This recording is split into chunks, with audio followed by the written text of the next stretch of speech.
the person is 100% innocent, 100% not guilty, and has been falsely accused by the prosecution.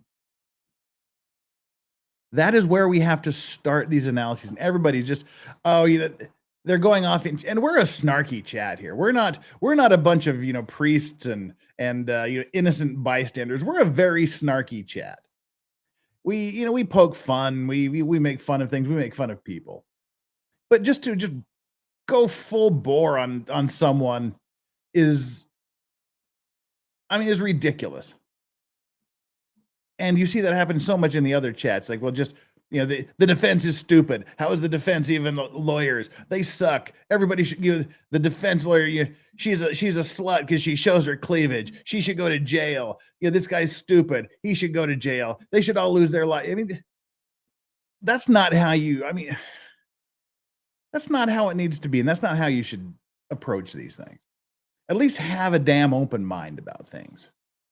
And I get nervous around times like this, especially where I'm convinced that whoever is on trial should be found not guilty. Because by any stretch of any legal definition, I cannot see how anyone could find that Zachariah Anderson should be found guilty of murder. I don't see it. And I don't know how anybody could see it. Now, again, the stalking charges, I don't think they did enough. I don't think she proved that she was in fear of mental anguish or great bodily harm or death. There was just too many of the statements. I'm not afraid of him. Come on over. You stay over here, stay over there. That doesn't show someone who's afraid of someone else. But yet you have everybody out there in the internet land, the keyboard warriors, and we call them wine moms. But oh my God, I think it was Aussie called somebody a wine mom the other day, or maybe it was Nicholas. And God, there's somebody in the chat going, you misogynist people, you call it out. Somebody called wine moms, male privilege, blah blah blah.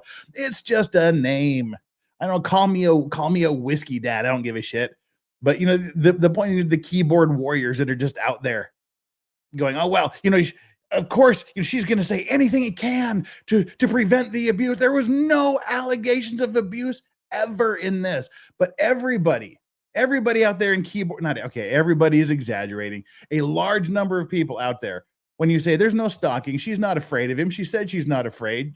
He goes over to her house. She goes over to his house. They smash occasionally. Well, she's just doing that because she's in fear for her life, and she'll do anything to avoid the. No.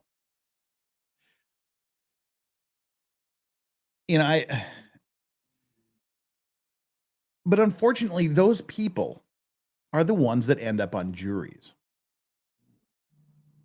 Those are the people that end up on juries. As you may have heard me and other lawyers talk about. Hang on here. All right.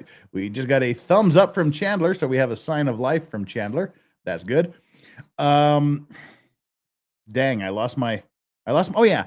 As you may have heard me or other lawyers in real life or here on YouTube talk about, a lawyer will almost never be impaneled on a jury. Once they find out you're a lawyer, you're usually excluded immediately by one side or the other. Why is that? Because you can make these distinctions. One side or the other doesn't want you to make the legal distinctions that lawyers are trained to do. It is very, very rare that a lawyer will get impaneled on a jury. Just for this reason. So you are literally leaving up to people with no training and common sense, which has been paraphrased to say is neither common nor sensible, to make these decisions that can literally take someone's life away. And it's scary. We saw it, and say what you will about what a piece of crap Alec Murdaugh is. I don't think he should have been found guilty. I don't think the prosecution did a good enough job. And if this is the rant that I go on, this is a very common rant for me. So if you've been around, you've heard this rant. If you've been around my chat for a while, you've heard this rant. The government has the power to literally take your life away from you. The government has the power to kill you in many states. Other states have the power to put you in a tiny little concrete and steel box for the rest of your natural life. And if they're going to do that, they have a duty. The government, the state has a duty to prove beyond any reasonable doubt, not any doubt, any reasonable doubt that you are guilty of whatever it is they're charging you with. And that is a very high burden. And it should be a very high burden, because this is power that, I mean, the power to kill you is, once that happens, they can't go back and go, oops, our bad, we made a mistake. Do-overs, because someone's dead. And we say, well, what does it matter? You know, if this person is clearly guilty, even the clearly guilty have the same due process.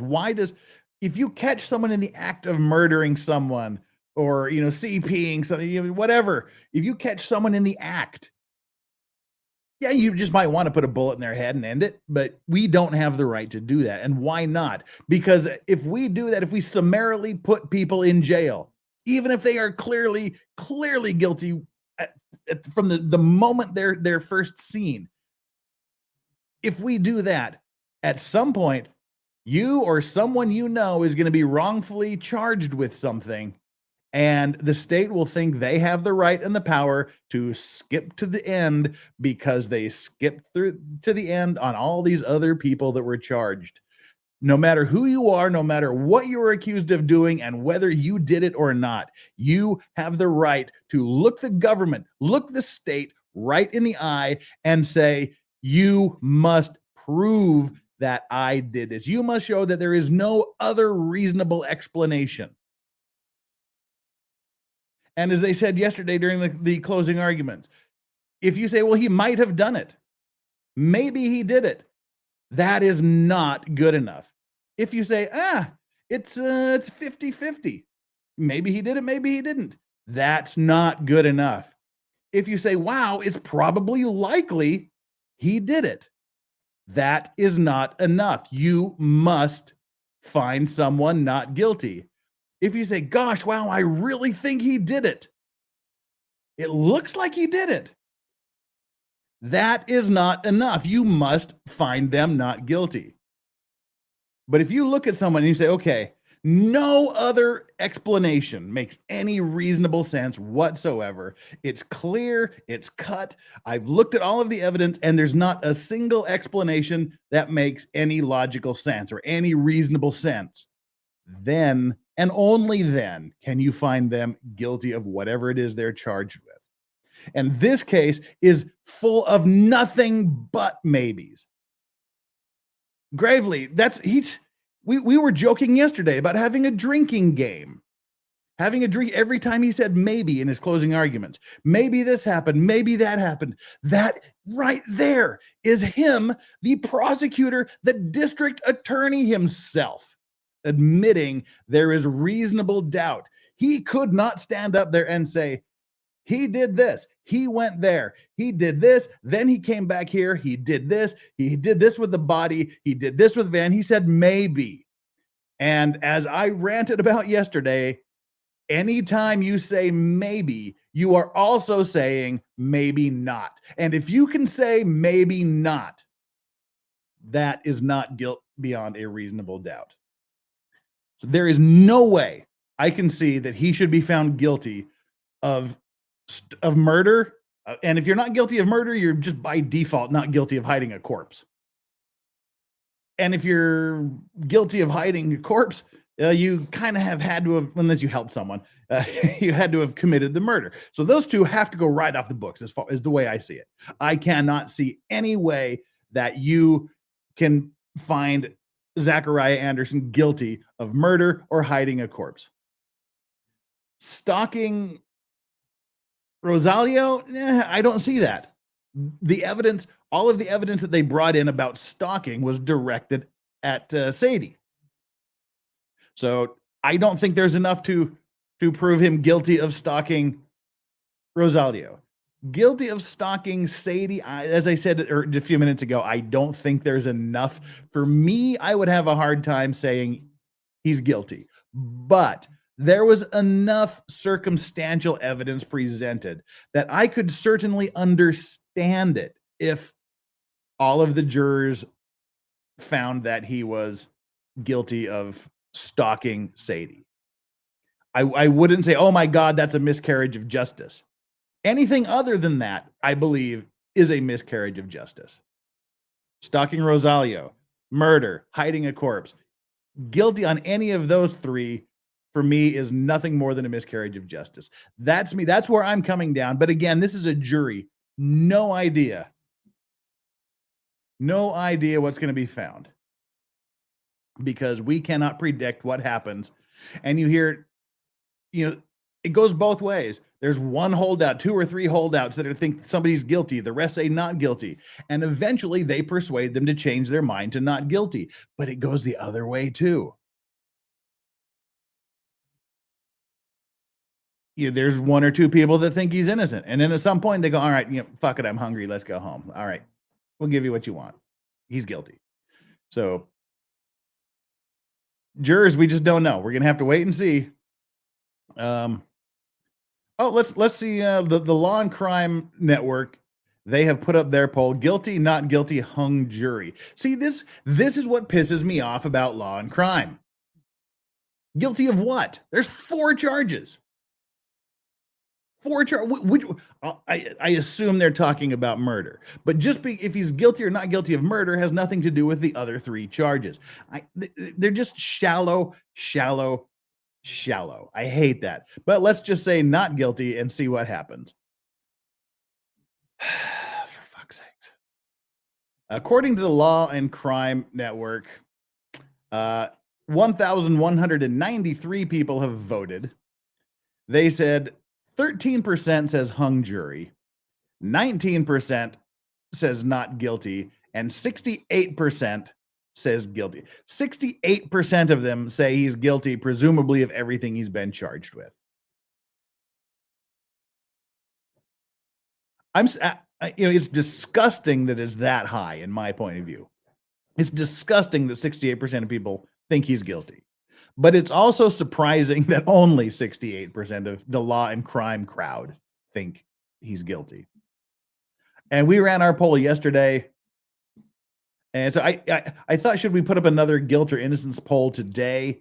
But I decided not to, because we were resoundingly the 2,400 votes or whatever it was we had yesterday, nearly 90% said not guilty of murder and anything. And I think it was like just a few percent said guilty of stalking, but not the other charges. And so, kudos to you guys. Kudos to everybody in chat that thinks that way. If you think he's guilty of everything else, I'd like to talk, because I don't get it. And so far, I kind of had to stop looking at Twitter today, because I was just getting frustrated with all the crap that people were saying happened that never happened. I mean, it's amazing that the same people that watched the trial think that something happened that didn't, or think something didn't happen that did. Now, we can't all catch every single detail, and that's the thing. When, like, right now we've got 1,468 people here. Everybody is catching different pieces. So something that I might miss, someone else will pick up on. And if I misspeak, I like it when people call me out and say, no, that's not what happened, or no, you misheard. This is what the deal is. Then I can go, oh, okay. And then I can readjust my thinking. But other people, it's like, no matter how many times you point out the truth, no matter how many times you point out their error, they won't listen to you. They won't believe you, and they resort to name calling. Wow, we're off to a good ranty start today, aren't we? Jeez. All right. Let me do a couple things here. Stuff that I should have done a while, but I just kind of wanted to hit the ground running because it's an emotional day, and like I said, for all of my frustration, I can't imagine what you guys that are the family and friends of the people are going through right now. I have to tell my clients, when there's criminal matters coming up, when there's criminal judgments coming up, it sounds stupid and ridiculous, but the only thing we can really say is, don't worry.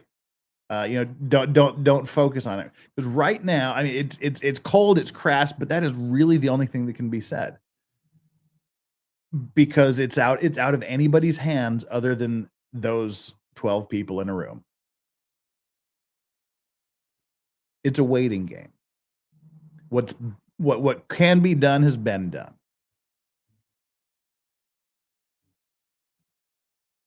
And so now we're in the waiting game, and so to the family, bless you all for going through this, and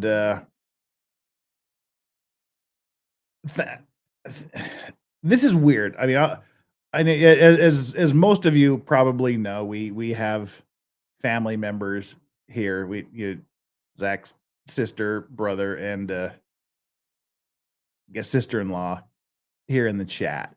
Almost every day they've been here, and I told them at the beginning, before when the trial was like on day one, I said, we're an equal opportunity snark place here. Excuse me, we're an equal opportunity snark place here.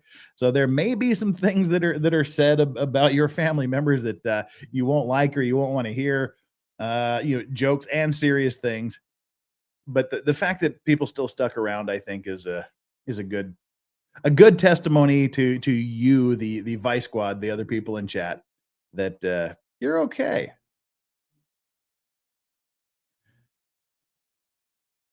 All right, let me whip through this here. Get some of these chats out of the way here, and then we'll catch up on other things. I'm trying to get to the first super chat way back in the dark ages. You guys were chatty before I got here. I have to go through all this pre-game chat here to pull up the first super chat that didn't get marked.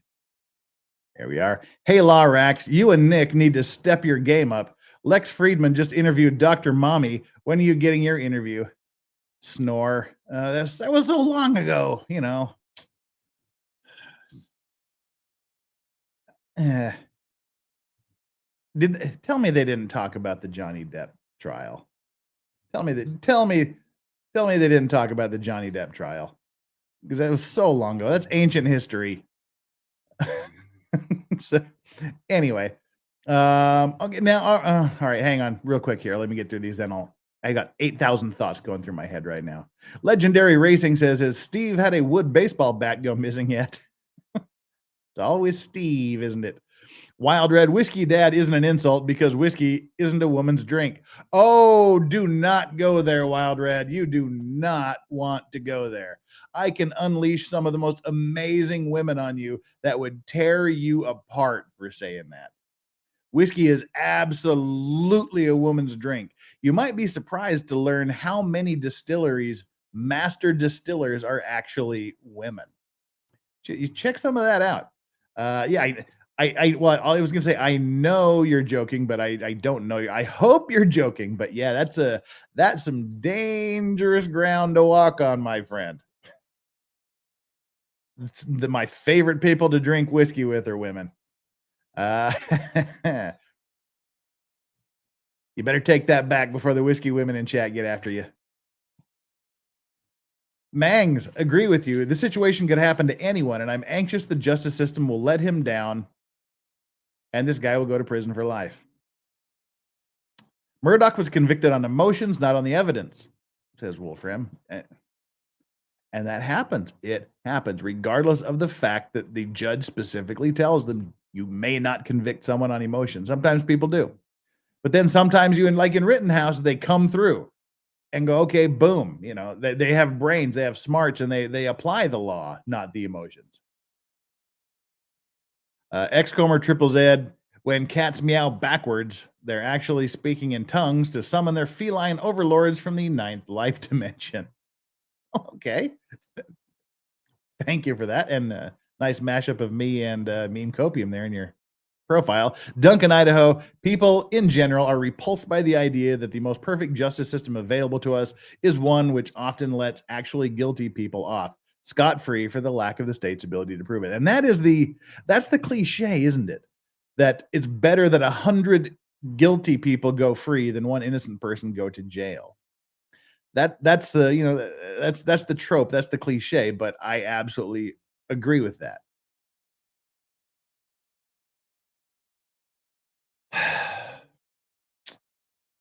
All right, we've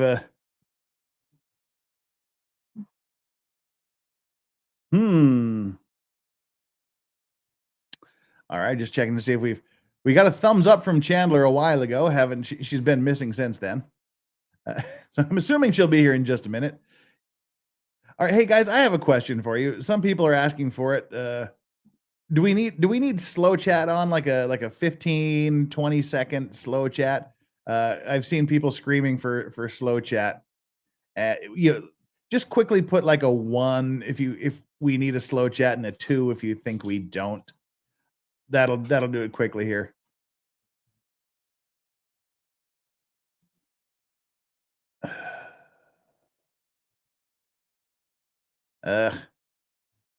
It's looking like it's about 50-50.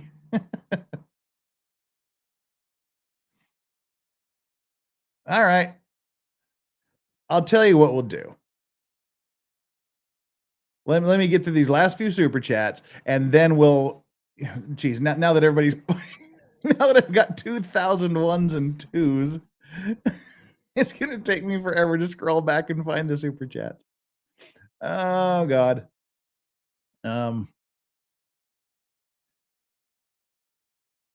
Let's see.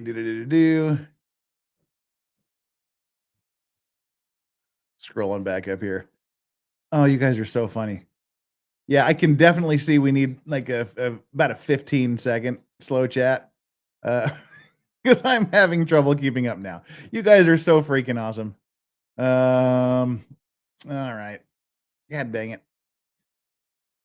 I need to do just a reboot of Super Chats here. Did you play the March 13th clip at 6:08:27 yet? March 13th clip at 6. No. What's that? I don't know what that is yet. Law and Crimes chat is a mess. DA misrepresented evidence, and people are going along with it. Yeah, right. The spot was not connected to RG, just a male. Correct. Marvin White, don't get brazen with chat.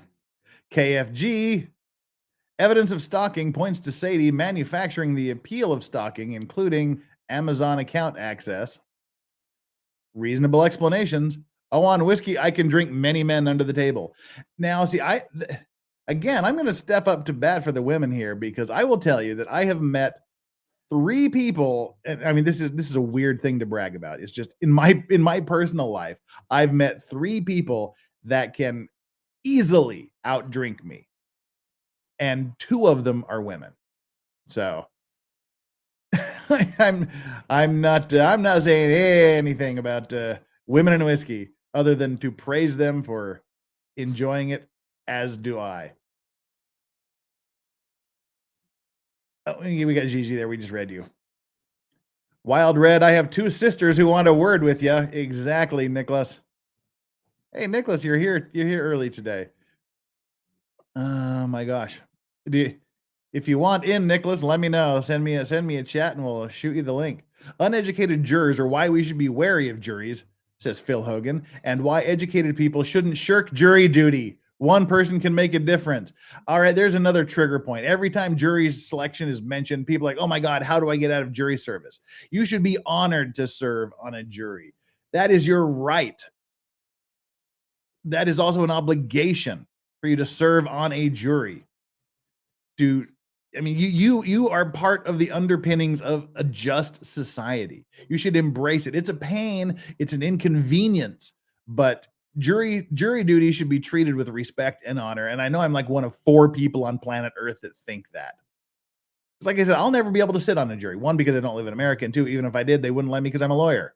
Thank you for being a funny, smart, open-minded host and for bringing together the best chat group around. Much respect, says Nancy Jennings.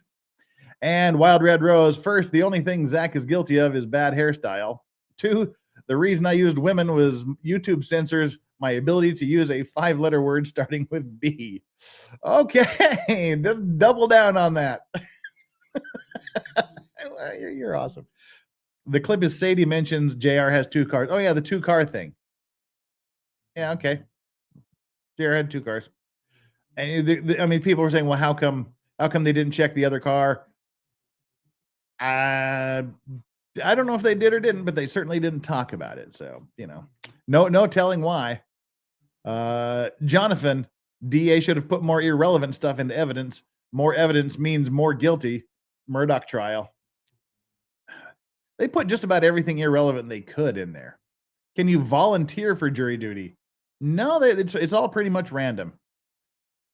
Cop for defense said they towed 1 car. Yeah, they could have left the other one there. Someone could have come and picked it up. I mean, we can't extrapolate really anything from why they didn't tow the other car, or even if it was a misspeaking or something like that. We just don't know because nobody pursued it. And why didn't they pursue it? I don't know.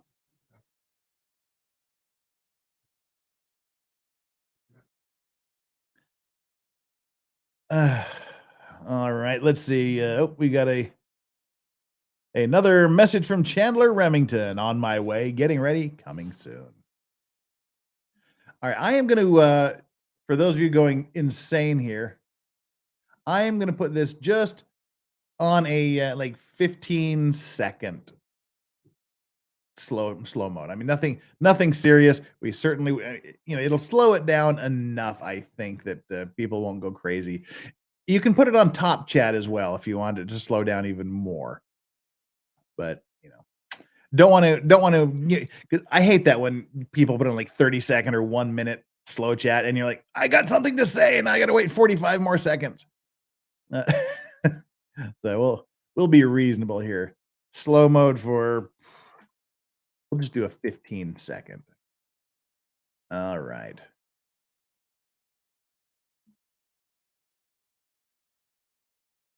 The courtroom is okay. We'll bring this up here just to show you what's going on in court. All right. This is it. They're on verdict watch. That's all we're seeing. So we'll bring that up when something happens. Sadie should have been prime sus, being current love interest. Oh, there's a lot more than that, but they couldn't bring some of that evidence in. They tried. I want you to watch because of Sadie's reaction. Okay, I will watch it for Sadie's reaction. But again, Sadie's reaction isn't evidence. It's a cops for defense said they told. Yeah, okay. We know that she's sus. We know that she says crazy things. We know that she's very expressive with her face. We know all of that. People in a Facebook group I'm in were gaga over the DA's closing. Oh no. You need new Facebook groups. So many what ifs and maybes, pretty disgusting. Yeah, what ifs and maybes means, well, what if not, and maybe not. Can't open my Clausen pickles. Please send help. Oh, if they're Clausen pickles, I will fly over there and eat them with you. So I'll open if you share. Vlasic pickles, and I like crunchy. Anyway, we won't get into talking about pickles, but I love pickles, especially like nice, fresh, crunchy ones. All right. We've got our like and subscribe poll up. I wonder, I forgot to check throughout the day. Ordinarily, I'm on top of things like this. My subscriber count is...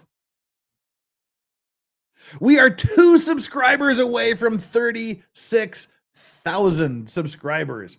People, do me a favor. 2 of you get down there and hit that subscribe button. And 98 subscribers. No, now we're at 36,001. Yay. We're at 36,001. Thank you very much. We've reached another milestone, the 36,000 milestone. Congratulations to all of you for subscribing to me, and congratulations to me for having an awesome group of people like you here. That's pretty sweet. Thanks, guys. Oh, and someone just unsubscribed. All right. Enough of that subscriber thing for now, but we do have our like and subscribe poll up here. So hit that like button. There is currently 1,935 of you waiting for the jury to come back with a verdict. We don't even know if court started today yet, actually. I assume they have, but nobody's come on camera and said anything. So I assume they're all just mulling about the courthouse. But we've got 1,929 of you just hanging out here with us as we wait for the verdict to come in. 954 likes, so 1,000 of you haven't hit that like button. Let's hit that like button and do me that favor as well. Y'all did a great favor by hitting the subscribe button. If you hit the like button, then you'll get to take the like and subscribe poll too. Today is just a little tongue in cheek, trying to lighten the mood a little bit. I hit the like and subscribe button, and now I'm voting for the most used phrase of the trial. The selections that I've chosen for the most used phrases in this trial are and I object. So it's just a lame little attempt to lighten the mood. Law and Crime has now changed their view to Verdict Watch Hour 5. Dun dun dun. All right. Can we, Natalie? We'll get to polls here in a bit. I'm just trying to get that like and subscribe thing going. You know, you got to get that up. But I don't know. We got to, wow. Jonathan has just gifted 5 Legal Vices memberships. If you're one of the lucky 5 people that get the gifted membership, please tell Jonathan, thank you for that. It looks like the Broken Baker, 36,000. Congratulations. Thank you so much for you. Who gets the gifted memberships? Oh, it flashed by really quickly. Michael Stetson, Project Metal Music, Brittany Toomey, Shauna, and Lena. And Robert Alea says, I was the one who unsubbed. Well, sub back up. Hey, we got a yellow Flash sighting. Hey, Flash, what's up? Good to see you. We're all just having a chill stream here, waiting for a verdict to come back in the Zachariah Anderson case. Nicholas says, sure, send me a link and give me 15 minutes. Great. So Chandler should be here when she gets herself together. And Nicholas Starov was going to stop in to say hi. And Flux has been, we saw Flux lurking around. Flux, you're here an awful lot for someone who's supposed to be on vacation, you know. But we're glad to have you. All right, let's send Nicholas. Nick, where are you? Let me see. Let's send Nick an invite. Right. There we go. Terra Rainer. Okay, I left that there because I want to remember to get around to watching it. Shizzy Wiznut. Hey, what's up, Shizzy Wiznut? A great channel. Head on over to Shizzy Wiznut if y'all want to look at some interesting stuff, and make sure you subscribe to him. Great guy, and one of the few people on planet Earth that has a voice better than my own. But I don't know if it's better than my morning voice, but it's better than my 11:44 p.m. stressed voice. Head on over to Shizzy Wiznut to hear some amazing comments, a great voice, and a great guy. This is my flex for Flux, and I know y'all will give her some watch hours. Show her love. Now hit the button, share, and sub. Flux has been monetized. Flux, one of our mods who has started her own channel, House of Flux, HOUSEOFFLUXX, House of Flux. One word, 2 X's. She has been monetized. So my girl Flux, can't wait for that. Can't wait for that next live stream you do. Then the super chats. The grift begins. Dang it! I keep clicking on that. And Guru Breed, congratulations on 36,000. Well, thank you very much. I remember the day when your face was purple like Thanos.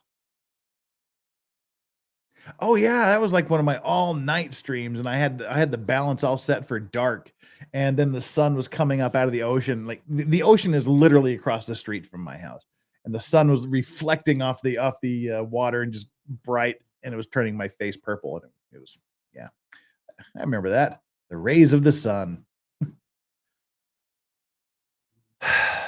So dang it. I don't know. This trials suck, man. We need them, but they suck. Especially when I'm convinced that someone doesn't deserve whatever's happening to them.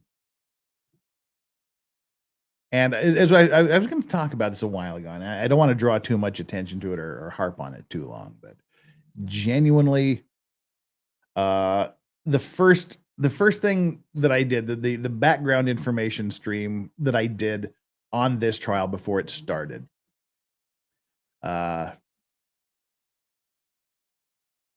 Zenith here in chat, Zachariah's sister, left a comment on the video. And of course, you have to do due diligence to make sure people are who they say they are. And we went through that, and I was convinced she's legit. And it's strange because on my Maritime Monday streams where we talk about disasters and whatnot, I've had family members or relatives of people that watched the video later and left comments saying, well, this was, my husband was part owner of that boat, or, my uncle was on that ship, whatnot.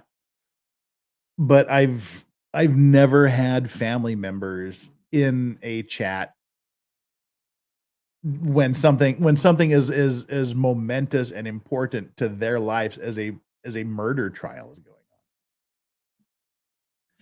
on. So, I've been very, very conscious of that, but also trying, I'm still who I am. I'm still the snarky Lorax. So, it's been kind of strange. It's been surreal sort of for me to be involved in this, and it's also very flattering if I can say that, because it can be anywhere. Especially on the, watching Law and Crime or Court TV without my stupid comments. Now, Zena says, Zach says hello to all you and thank you so much.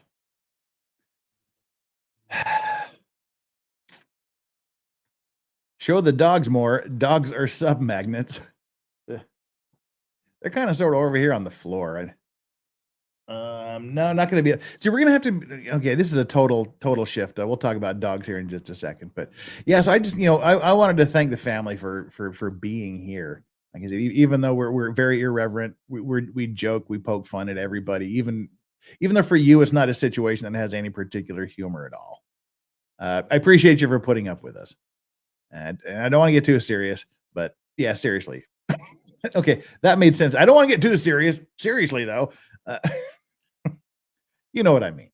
And like I said, it's awkward, and I appreciate you being here and putting up with all of our shenanigans here in chat. And bless you all, seriously. Now for the dogs. Just talking about the dogs. Something's got to change. Donut Operator has a dog cam. I do have an extra camera. Huh. See, before people were asking for the dog cam, but I didn't have an extra camera. But now I do have 2 cameras. One of them just kind of sitting there. But something has to change with the dogs because these two armchairs are leaving in the next couple of days. They're going away, never to return. They're going to be replaced with expensive leather armchairs. These are kind of cheap cloth things, and they just collect dog hair. They smell like dog, and they have stains on them from where Dargy keeps licking them and whatnot. So these chairs are going to disappear, and they're going to be replaced with very expensive leather ones that if Strawberry Dargy is Strawberry and Cream, if Strawberry ever thinks of going up on the leather sofa, then there will be problems. So there has to be some changes to how the dogs interact with the chat. So I'll have to think of something. We'll find a way, because I was thinking about putting a chair next to me or something where Yoda just sleeps on the floor. Yoda does nothing but just sleep. and Dargy walks around and climbs on furniture. So we'll have to think of something, but yeah, that's where we are. I don't know. Nobody cared about what I just talked about, but yeah.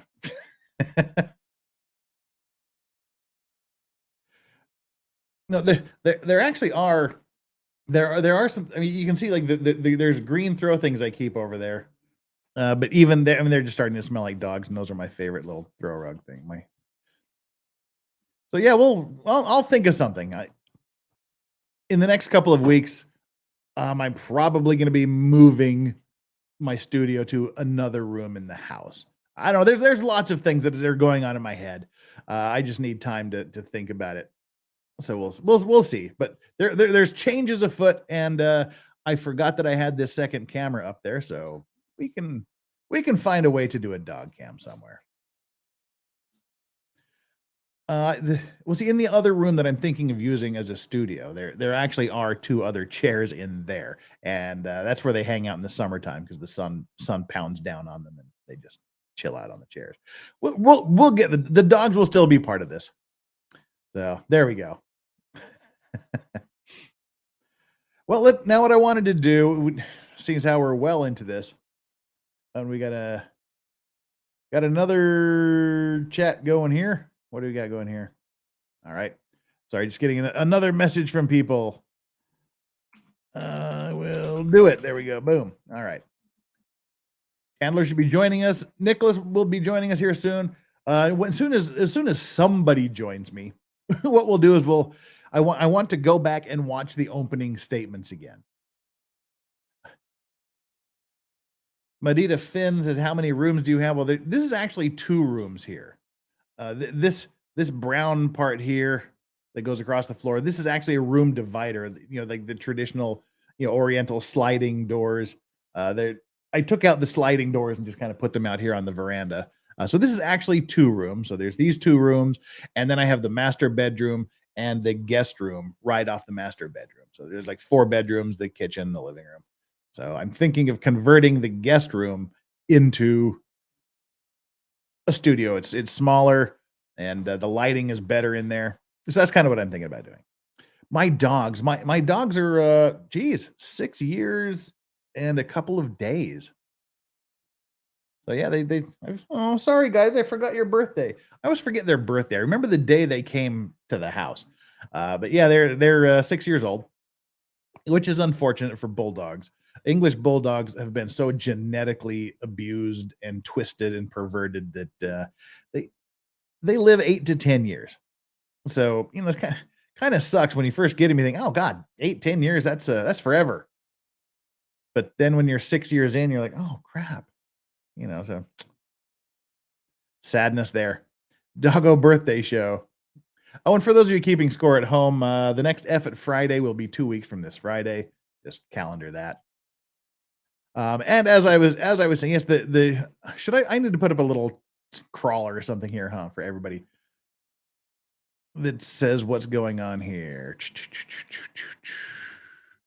We are on Verdict Watch. Verdict Watch. The jury is out and considering and deliberating.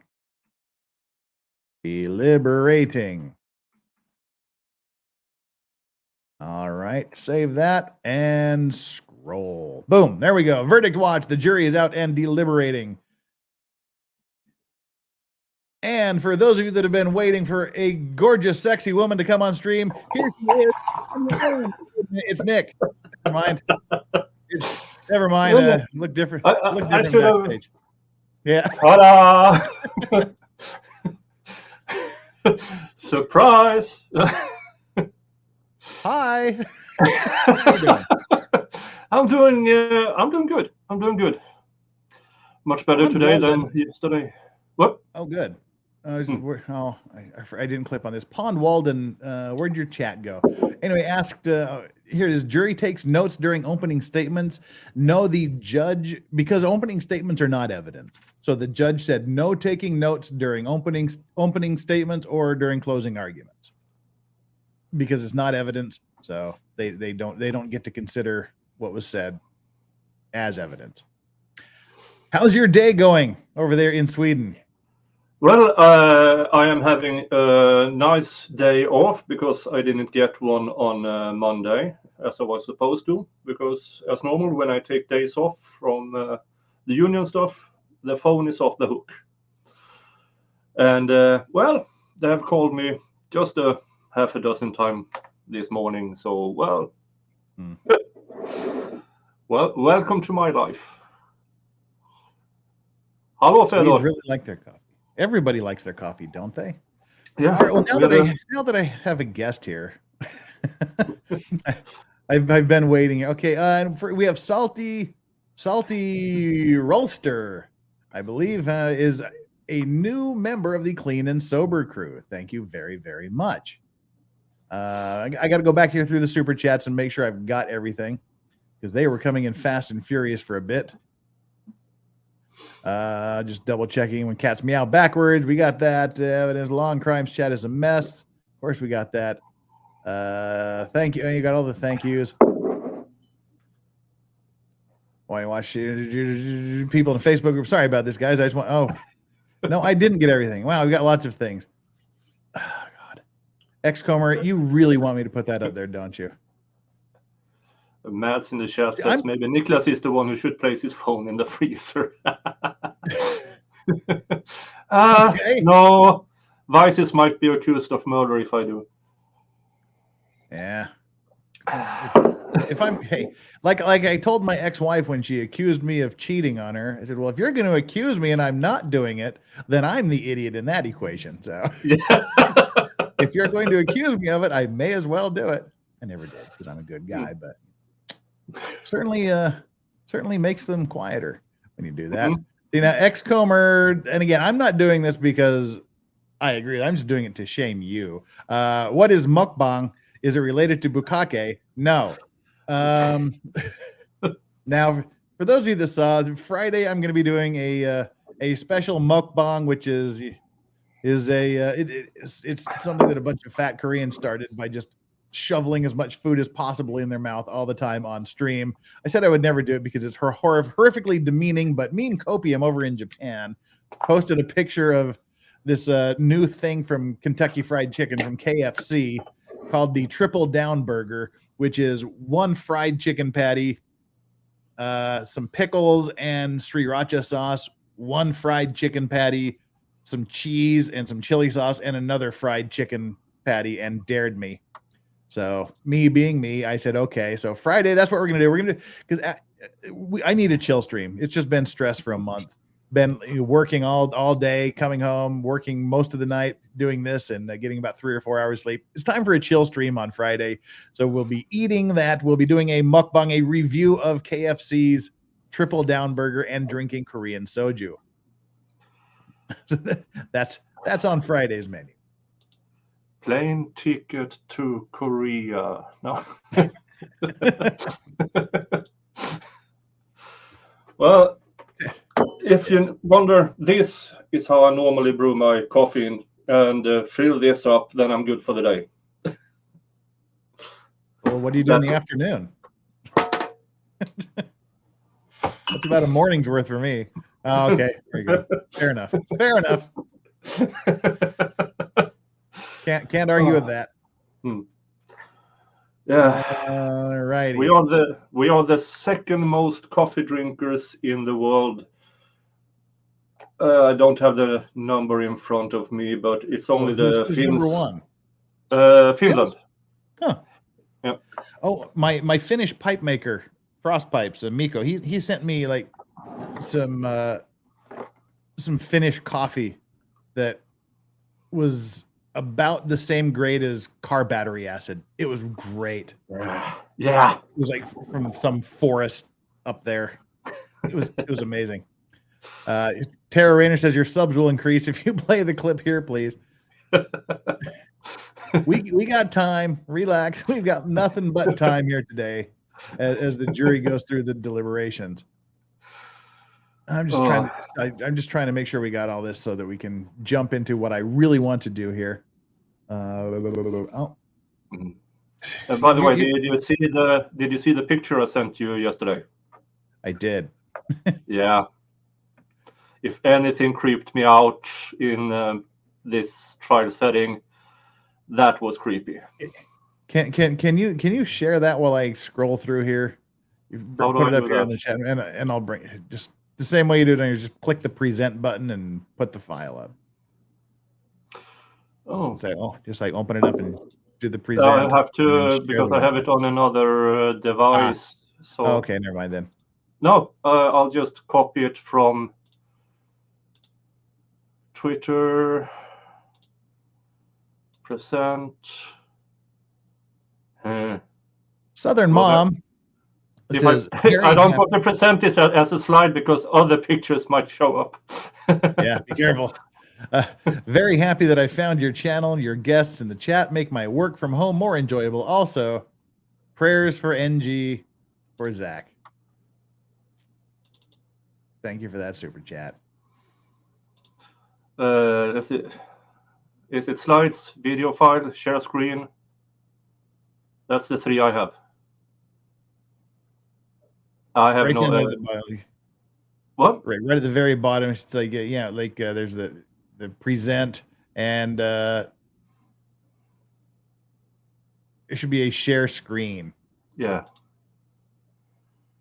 And then there's like the entire screen, a particular window, or a Chrome or Chrome tab or whatever it is you're using.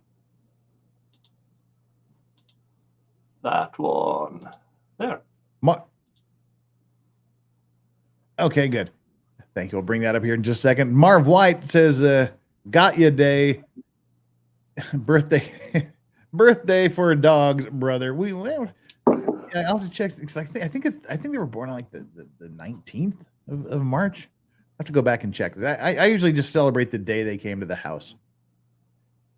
And finally, to catch us up forever on Super Chats. Oh God, you guys are just being way too ridiculously generous, and I'm having trouble keeping up because there's awesome people here in chat. All right, Derek Crow, thank you so much. I feel dirty defending law and cuck chat, but thinking someone is guilty and finding guilty as a juror are different standards. 51% sure isn't enough for a conviction, but it is for a YouTube poll. True. Yeah, but it's a bit different, because then you affect people who are not what do you call it? Smart. Yeah, thank you. Okay. No, go ahead. You influence others to.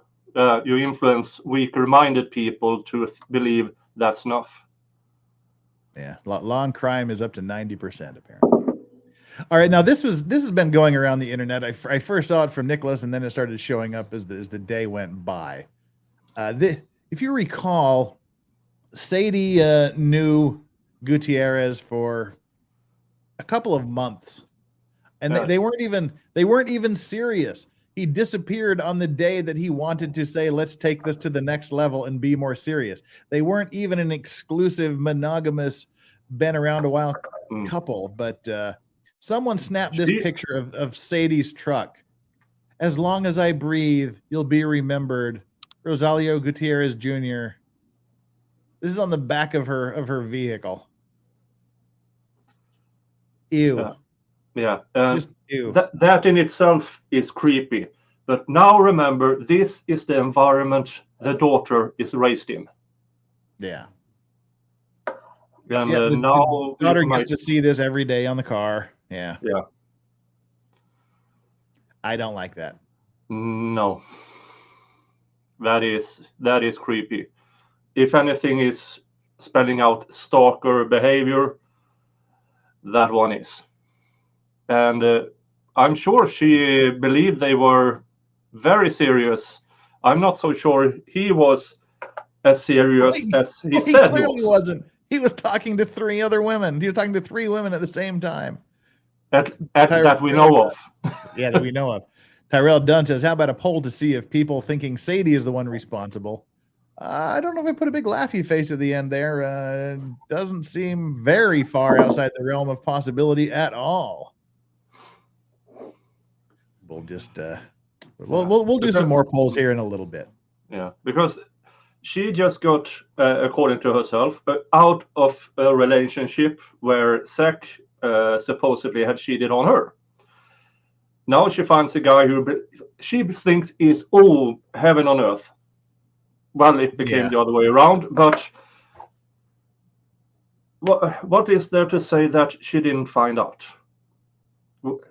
Speculatively, she didn't get the good night. She has this clingy behavior. She drives over there and sees the law clerk. Now the law clerk is scared shitless. Yeah. Unless she had something to do with it, which we just don't know. 2 things here. One of them is get through 4 super chats and then get onto something else. Got you day. I said like got you day. Okay, so it's got you day, like the day I got you. All right, now I got it. Sorry, that did not compute the first time around. Got you day is the day they came to the house. Yeah, I know it meant way better, but I was like trying to figure out what got you day was. I was like got you day. Okay, it was referring to the dogs. I processed it. I just didn't know what you meant by got you, like got you day. Like it's like April Fool's Day, you know, it's like, I got you. But it's just like the coming home day. The adoption day, you don't have to explain it in this much detail. I just had no idea what you meant by got you day. I've never heard that expression before. So all the rest of this, you don't have to explain it in that much detail. And the Chugi show, did the issue about finding a body ever get addressed? The prosecutor said it in closing, and that isn't true. It was just a misspeak. I think he meant the day they found the crime scene, and I think everybody else processed it as a misspeak and didn't bring it up. I mean, I would have because I'm an asshole.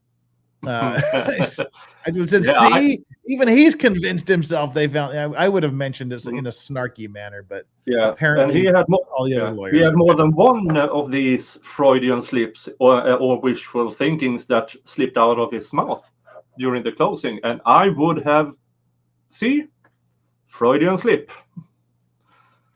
And then I had to explain what a Freudian slip is for an American audience.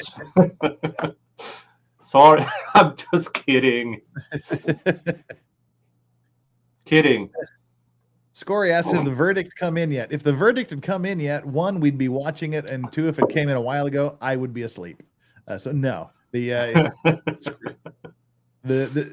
Anybody has any questions as to what's going on, just read the scrolling text down here at the bottom. Verdict watch, the jury is out and deliberating. That if that changes, you'll know something else has changed. 3 women, that sounds like motive. Yes, there was 3 women. There was Sadie, there was 1 other woman, and then there was the woman who he was supposed to be seeing when he allegedly went missing, from Milwaukee or wherever the hell she was from. And Alyssa Ramirez, what is your take on the jury questions yesterday? I did not see the jury questions. I don't know what the jury asked because I was not watching it. Did you see that, Nicholas?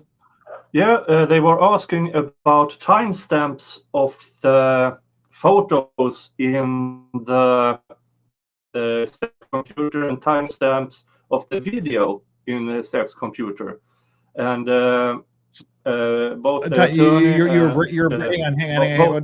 Time out. You're breaking up. You're breaking up. I'm not hearing anything you're saying. Okay, now you're moving again. Did something go there checking timestamps on something? Yeah, they were asking for timestamps on the photos on sex computer and timestamps on the videos on sex computer. And both the prosecutor and the defense said that was only testimonial. So the jury had to rely on their collective memory.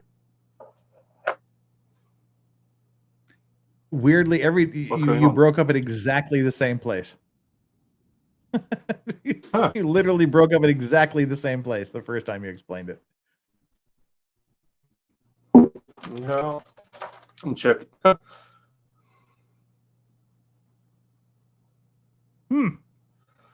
Turning off all other machines that might have internet. And while you're doing that, I'm going to take a sip of my delicious old-fashioned. Oh, that is good. 50 minutes, then my workday is officially over.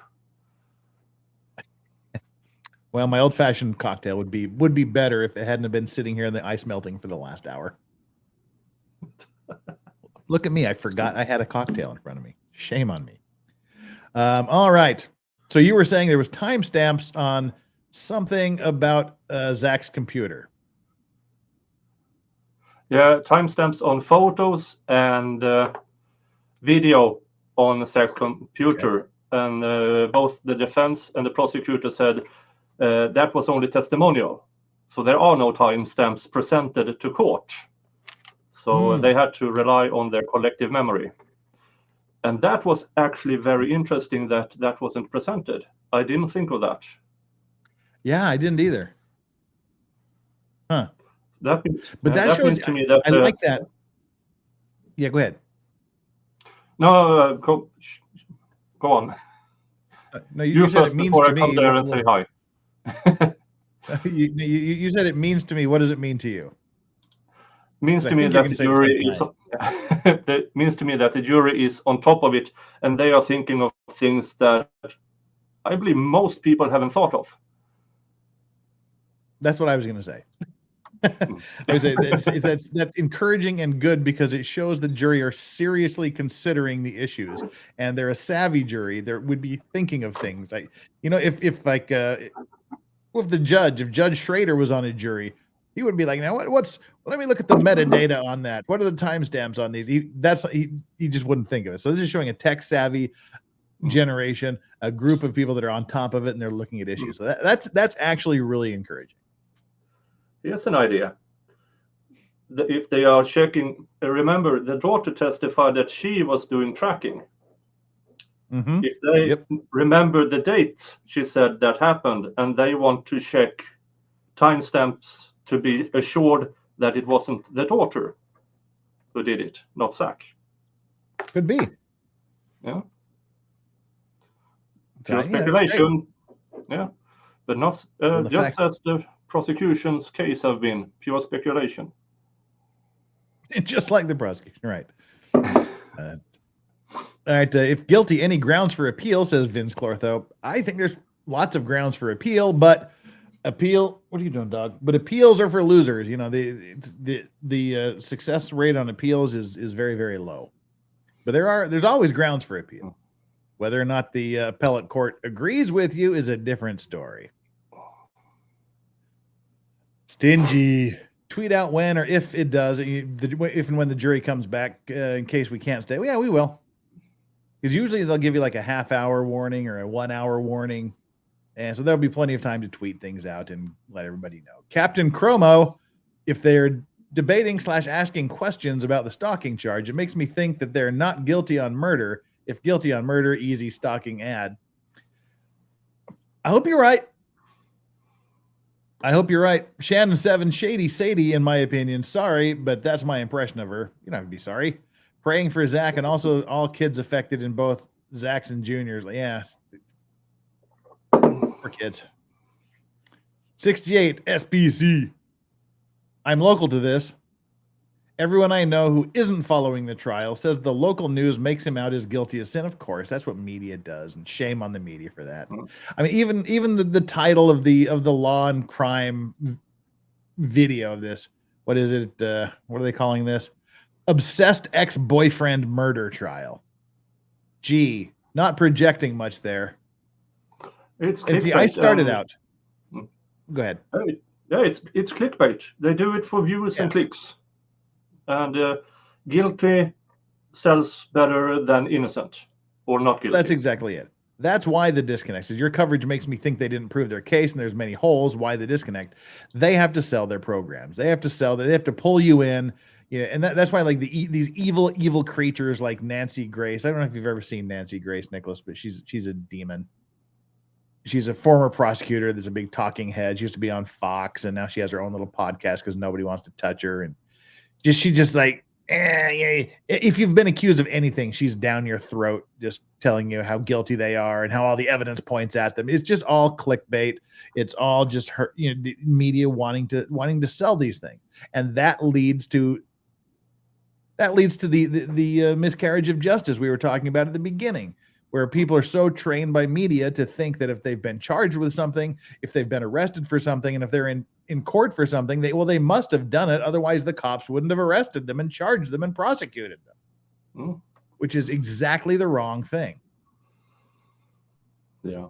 And Brian Miller, do you think he was using the tracking device that was never found to track weed shipments? Could have been. I don't know. Could have been tracking his tools. Could have been doing anything with it. Don't know. We do know where the other one is. It was on his table. Nancy Grace is the problem we have with the justice system. Can't agree more. I have to check that out. If I'm having a bad day and need to unleash on something. Oh yeah, definitely. Well, she became sort of mostly famous.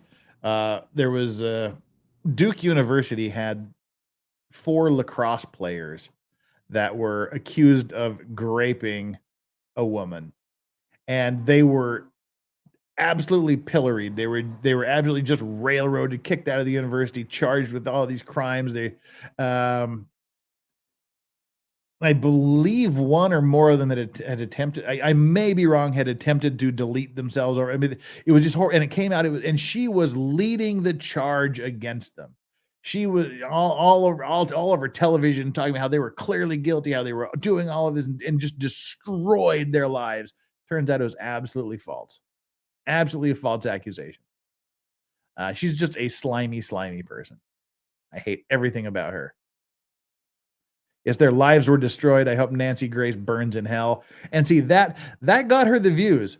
Yeah, Nancy Grace countenance is in her face, angry, controlling, nasty. Yeah, 4 white lacrosse players. Yeah. And by mentioning there were 4 white lacrosse players, that tells you their alleged victim wasn't. Oh, yes, that is true. The accuser was eventually charged with 2nd-degree murder. Forgot about that. Lovely lady. But yeah, she's a horrific woman. And she's all over the Idaho University murders and she became famous for doing that. So then she just keeps ramping it up as the years go on. XComer Triple Z, have you considered a second screen just for chat? I can't really show you this here, but I don't need a second screen. I have a 53-inch monitor in front of me. It's basically just a television in front of me. So I have, it's essentially 4 monitors I have here, all wrapped up into one monitor. So I'm monitoring everything, and just, you get people like Ricada who's been doing this for a bajillion years. I haven't mastered checking 4 different chat streams at once. And he also has a producer, so he has someone catching things for him. It's just little old me and the dogs over here. I wish I was drunk says, "Hey Jeff, how are you? Hey Nicholas, you're the man." Or are you wearing a bra? One of the two. You're muted. It says, "Hi Nicholas, are you good?" Yeah, good. Not are you wearing a bra? No. Okay. We have so much fun Swedish words that says something completely else in English. So bra is good in Swedish. You have when you come to the end of a train ride, it's called a slutstation, a slut station. Cool. Yeah. Sounds like my house. Yeah, I'm getting off here. Yep. What else do we have? I have to. The most fun thing in the Swedish language, but that is most for Polish and Hungarian people. Way back when, we had a king, can't remember his name, and he was driving with a friend down a long stretch that ended in a sharp turn. And of course, he drove off there. And since then, that place has the name the King's Turn. But in Swedish, it is the King's Kurva. And Kurva in Hungarian and Polish is Lady of the Night. Cool. Yeah. So whenever there are Polish and Hungarian friends over, I show them that place. What? Right. The King's hooker. Yeah. Oh, and one other thing. Early noughts, there was a new model of Honda that now is called the Honda Jazz. The first word they were planning of using was Honda Fitta. And that is the Swedish word for lady parts. So they changed it. Well, So what I want to do now, yeah, kind of get a little trial oriented here. I want to go back and watch the opening statements. Oh, there you go. See, Lex Luthor is thinking. Did he say he wanted to go over opening or closing? I want to go over the opening to see, what they initially said, and then to see how well each of them did what they said they were going to do. Did Runkle survive eating the surströmming? I think he did, because he's posted since then. But I also heard that he threw it in the garbage can outside, and I really hope he put a few plastic bags around it first. My Lithuanian grandmother absolutely loves pickled herring. Well, in Koreans, they have something called hongo. Hongo, it's like it's a fish that basically they just let it rot. It's just like rotten fish. It's not pickled. It's just dried until it just gets basically rotten and smells like ammonia. And it's a delicacy, they tell me. Well, and in Iceland, they dig down a shark, let it be underground for a couple of years, dig it up again. It's rotten through, and that's a delicacy. That's the same thing. That's what they do with the hongo. They just kind of let it sit there and just turn to... Surströmming we ferment in in big we let it ferment, and it still ferments in the can. So the can starts out nice, round, and flat, and then it starts to bulge. And then we get botulism, and we all die. Great. So, all right, let's watch some. What do you think? Let's watch the opening statements and see how they go for both sides. We can cast our votes on how well they did. Wow, Nancy Grace reminds me of Looney Tunes Loudmouth Frog. And Lockhart's 93% funded. Oh yeah, I got Farmhand Tob. Tob? Who's Farmhand Tob? Farmhand Tom is doing his law cards on Kickstarter. Go to Law Cards and check it out. All your favorite law tubers, including, I guess, at least one card from me. I don't know. I know there's one card that has me on there, but all of your favorite law tubers are there. It's a fun little project. We'll talk about it a little bit later, I guess, because I'm completely unprepared to talk about it right this second. But definitely go there and check it out. 93% funded. Cool. Law cards are pretty awesome. Rose has just put up a link in chat for the law cards, the Kickstarter project. Go read through it and see what you like.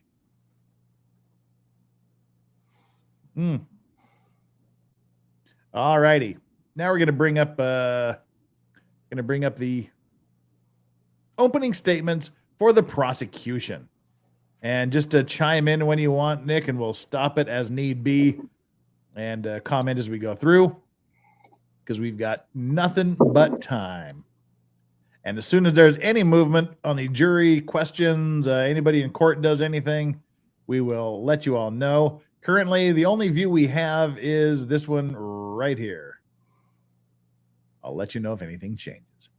All right, let's present this. We can stop that screen, start the new screen with the opening statements of the prosecution, and let's all look at how they did. Counsels, ladies and gentlemen, Judge, ladies and gentlemen of the panel, thank you, first of all, for all your service. Can everybody hear me very well so far? This will be several days. There'll be a lot of difficult and some emotional testimony, and I just wanted to thank you in advance for the time and effort and attention you're going to put in this case. Okay, everybody, prosecution, defense, everybody has to blow smoke up the jury's ass at the beginning. You know, they want to be liked from the get-go. This case has a lot of moving parts, and so though the judge has asked that it be brief in his discussion with you, I fear that I need to cover a number of things with you, so I'm going to take the time that I believe that the evidence demands to try to give you a roadmap as to what I believe you will hear in terms of evidence in this case. I start with what I understand Sadie Beecham will share with you. Sadie Beecham, I think, will tell you that on May 17th, 2020, she felt her life was finally about to change. She had. Oh yeah. Oh, that's right. I remember the first day they had lots of video issues. I remember it kept cutting out. Scared me there for a minute. Okay, so on the 17th of May, she thought her life was going to change. Well, I guess she was right. Her life did change for the better or the worse. We just don't know. The defendant last in 2012. So this was 8 years later since she had last lived with him on a regular basis. They had 3 children together. She will tell you that he basically came and went as he pleased. He had a different household. He did not pay on any kind of regular basis. Sometimes he showed up on weekends, and yet he expected and anticipated that they were in a relationship and that simply was going to be enough.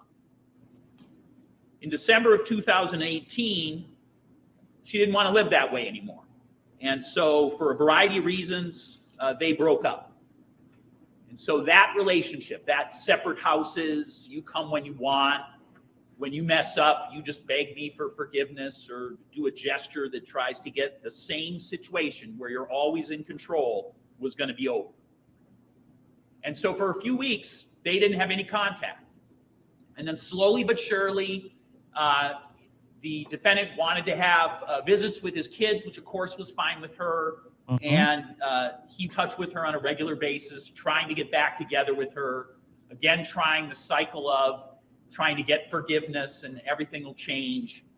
But this time she wasn't going there.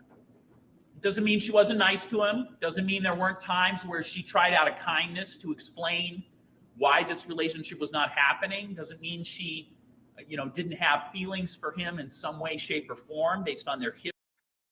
Okay, that's interesting.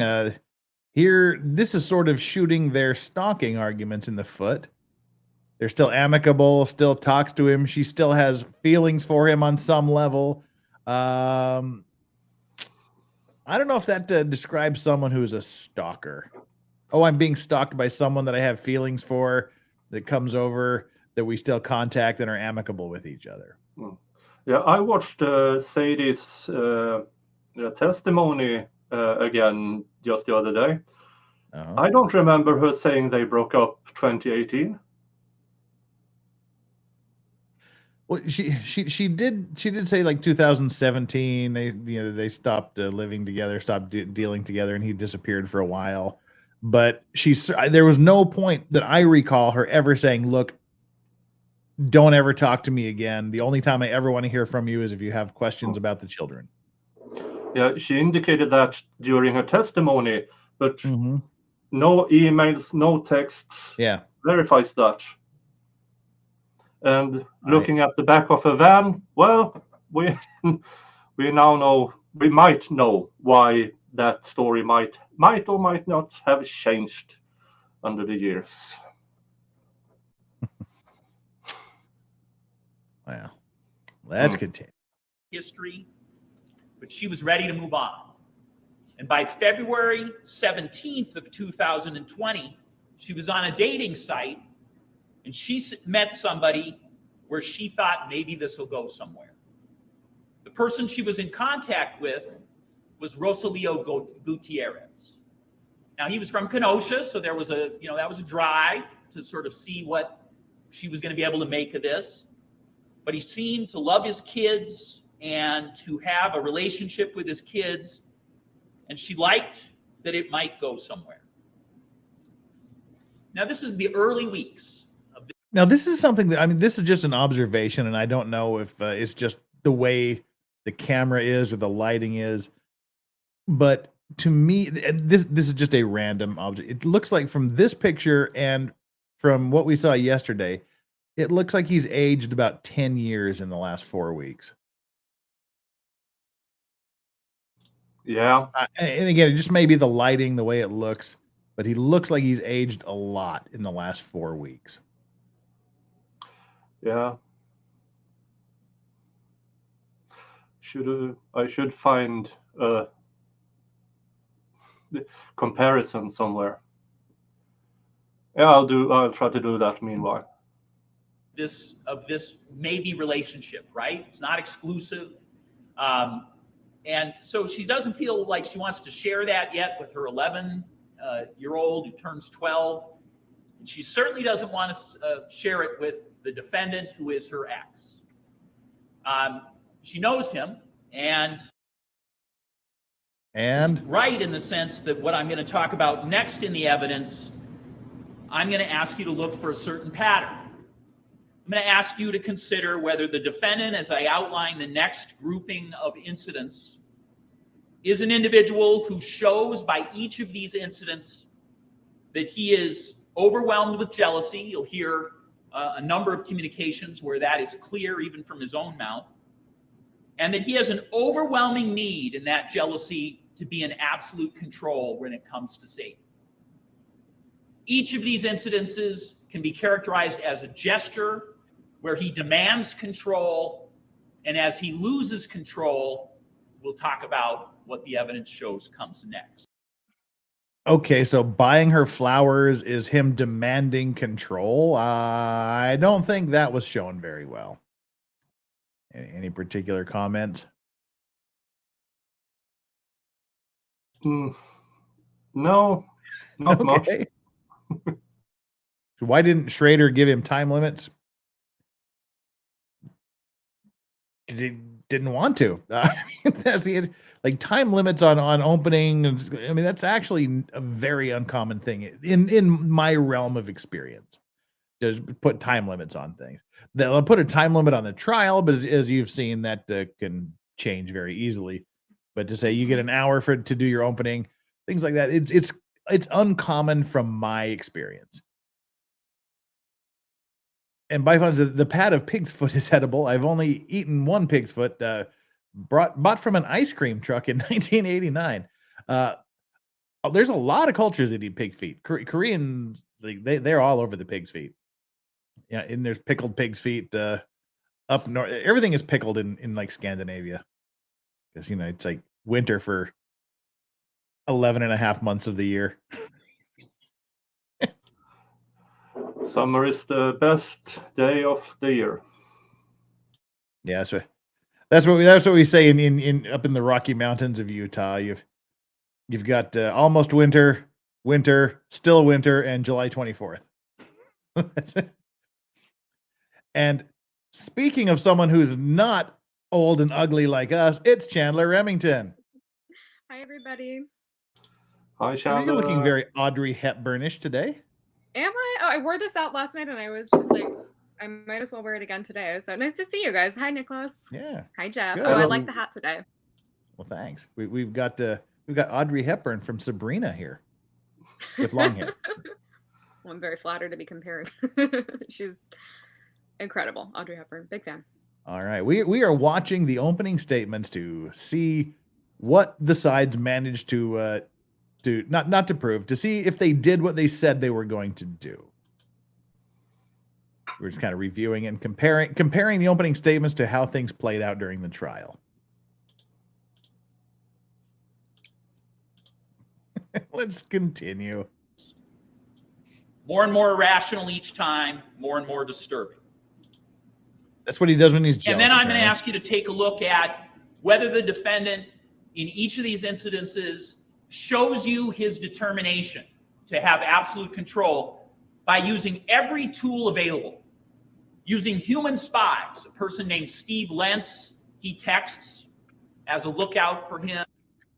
Did we hear about anybody named Steve Lentz? No. We never heard from Steve Lentz being a human spy, did we? They mentioned him briefly, but he was never called as a witness. And I think that I recall them mentioning him in the opening and then like once later on. But I mean, honestly, there wasn't that much mention of him. You have a weirdly good memory. I don't remember anything.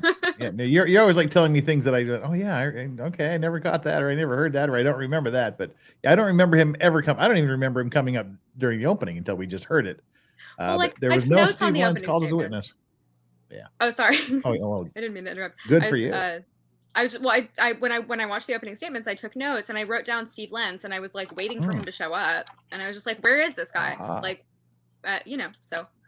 It's a good question. Why didn't he factor in? Maybe he couldn't be called as a witness for some reason. Maybe he was arrested on some drug charges. Says, yes, we did. Texts to ask, is there a car in the driveway of Sadie's? Okay, so did we? It's possible I missed something. I guess. So, okay, so apparently yeah, Steve was Sandy's neighbor. So apparently he texted her and asked if the car was in the driveway. Well, that's a human spy network if I've ever heard one. Yeah, definitely. All really right. Suspicious. And Tanny Simmons, IME, folks take out restraining orders on stalkers. Even if you share kids, if you're not amicable, people meet in neutral locations to hand them off. Correct. You're absolutely correct. Yeah. And I got a message. Yes. From somebody yesterday who had the unfortunate experience of stalking with an ex, and this person was telling me, you know, it doesn't usually happen that you're inviting your stalker over to have Panda Express and sleep over and spend the night. You want to be as far away from that person as possible. So if somebody's stalking you, if it's creeping you out, if you're afraid for your life, you're not texting them and calling them little cutesy nicknames. It just doesn't fit.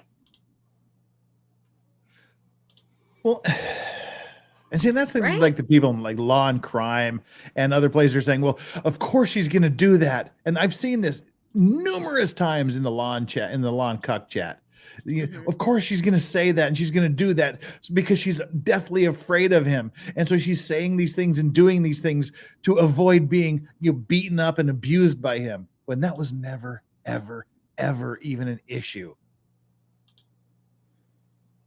And this is something we just mentioned just before you got here. I was saying that he looks like he aged about 10 years in the last 4 weeks.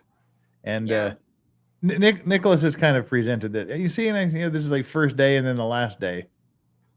Yeah, exact the same outfit. Hey, I didn't notice. Well, I mean, it's probably had the same outfit every day. I mean, it's not like they have a jail wardrobe for you.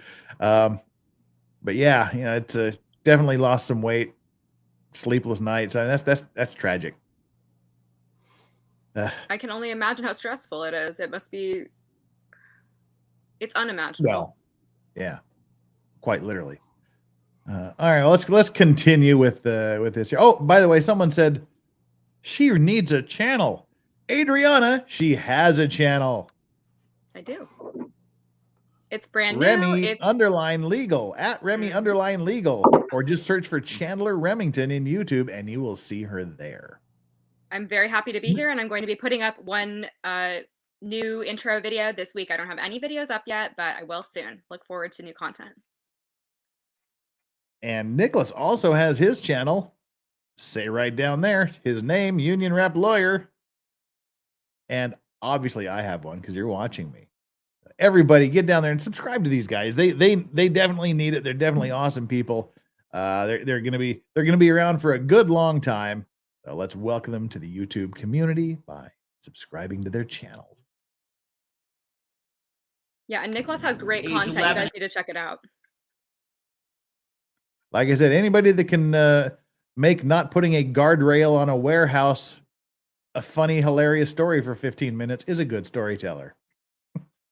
And 12 will tell you I was recruited by him as essentially a spy, and that he's willing to use electronics too. Basically, every way you can spy on another individual, the defendant was employing. A little hyperbole there. Sadie Beecham. So let's talk about each of those incidences briefly. April 24th, and this is just a 1-month period where the defendant slowly but surely learns no matter not get control. And so what culminates at the end of that about a month-long period is Rosalio Gutierrez no longer being alive to anybody who cares about him, to anybody who knows him.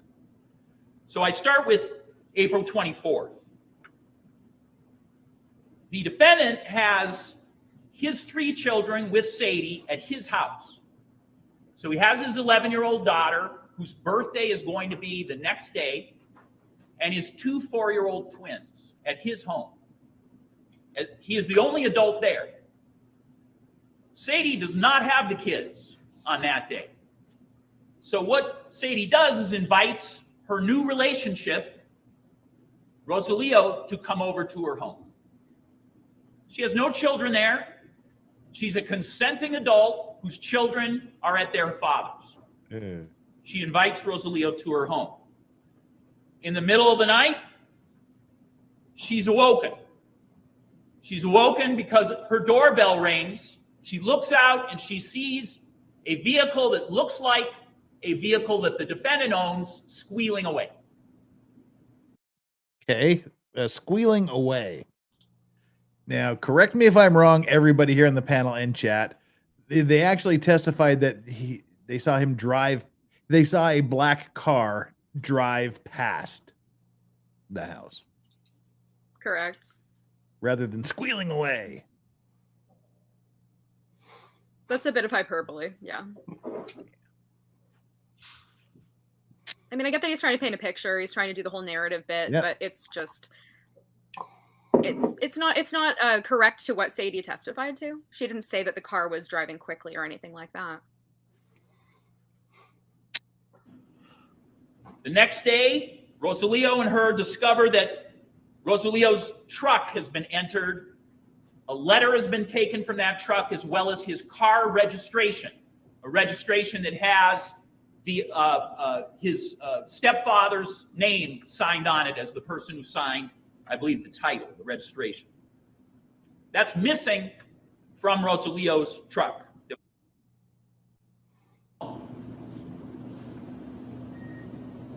The 11-year-old daughter then, by the time police talk to her, she is 12, says that in the middle of the night, she went with her father to the home of her mother, who she normally lives with, Sadie, that her father peeks in the windows at that location. The daughter says the two twins, age 4, are left at his house unsupervised. She actually says, I didn't feel that was safe. She says her father, the defendant, gets the paperwork out of this person's truck. She says her father, the defendant, takes a listening device and puts it in a vent at her mother's home. She says that he summons her over, and she is encouraged to look inside the window of her mother's home. And at that time, she sees her mother and a person she's never met, she hasn't seen before, who she now believes to be Rosalio, in that, I believe, living room of her house through the window. Okay, that was Her testified father's to. instructions are, Be sure you don't steam the window up because they might be able to see it. This is the middle of the night for an 11-year-old girl the day before her birthday. When a rational mind might be making sure everybody had a really good night's sleep, anticipating a party or a celebration the next day, this is how the defendant chooses to conduct himself. He admits to law enforcement that he had a premonition that something was going on over there, and not only does he admit he went there, but he admits that he encouraged or helped his daughter look in that window. He denies that he put a listening device in. He denies he left the 4-year-old twins behind. He says he brought them along in the middle of the night. Rang the doorbell. See, that must have been in the police transcripts or something, because there was no testimony of that. So I'm thinking it's probably just going off the police testimony or police reports or something. Apostle Steve, no verdict yet. Nope. Right down there, just below your name right now. Verdict watch. The jury is out and deliberating.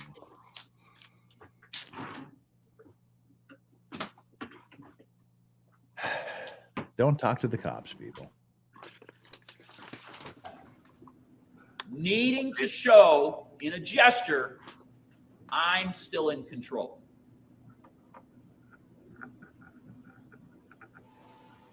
You'll hear that in the defendant's phone when law enforcement apprehend him.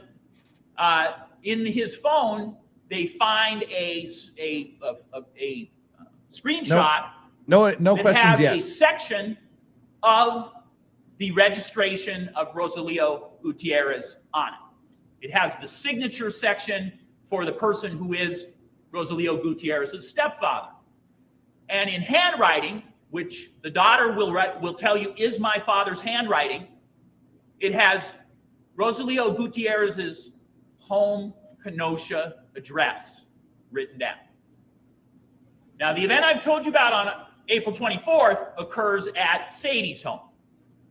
The defendant, of course, knows Sadie's home, right? He's been there in the context of the children, etc. This is new. This is information about Rosalio Gutierrez's home.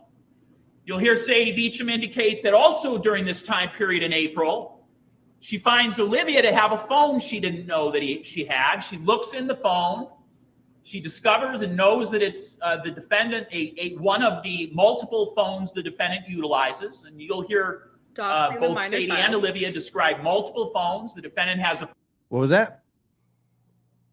I think that's the first time they doxed the daughter. And that was something they continued to do throughout the entire trial. And I was just very annoyed by that. It's like, she's a kid. The prosecution and the mother. Yeah. The defense was the only one that didn't. Dick. Yeah. That just tells me that prosecutor, he doesn't give two shits on a straw about the daughter's well-being. Yeah. It continued to happen. Even the mother was doing it. Ugh. Phone that he uses primarily, but he has a couple of other phones, one in particular used to record. She's looking at one of those phones, and she sees the defendant has ordered 2 tracking devices from Amazon. They are auto tracking devices you attach to a vehicle, and that are voice activated recorders as well. So they have dual purpose for spying missions. Electronics to help you spy. So by now, Sadie has heard from her daughter that there was this...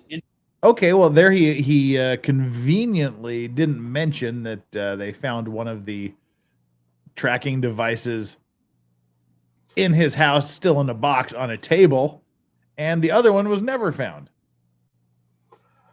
Yeah, that's the situation because he took out 50 grand from the bank. He only had a small amount of pot at home. I'm thinking that tracking device went with the big bag of pot resulting from the supposed 72 plants that he managed to fit into a hallway.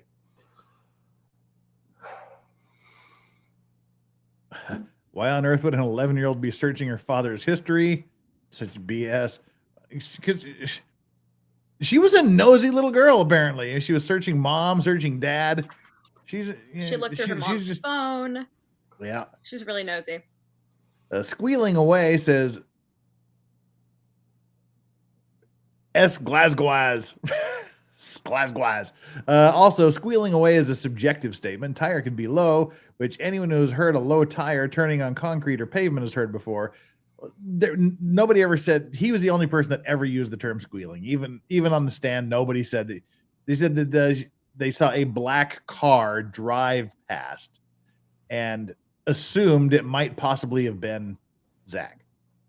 Yeah, I think that's just him, elaborating a little. Yeah. Black cars are unheard of in Kenosha, apparently. Yeah. It's only one black car in Kenosha. Yeah. Only one. Do you think this will be Gravely's last case? Can't stand the guy, but his white hair, the results of all the lying he's doing. No.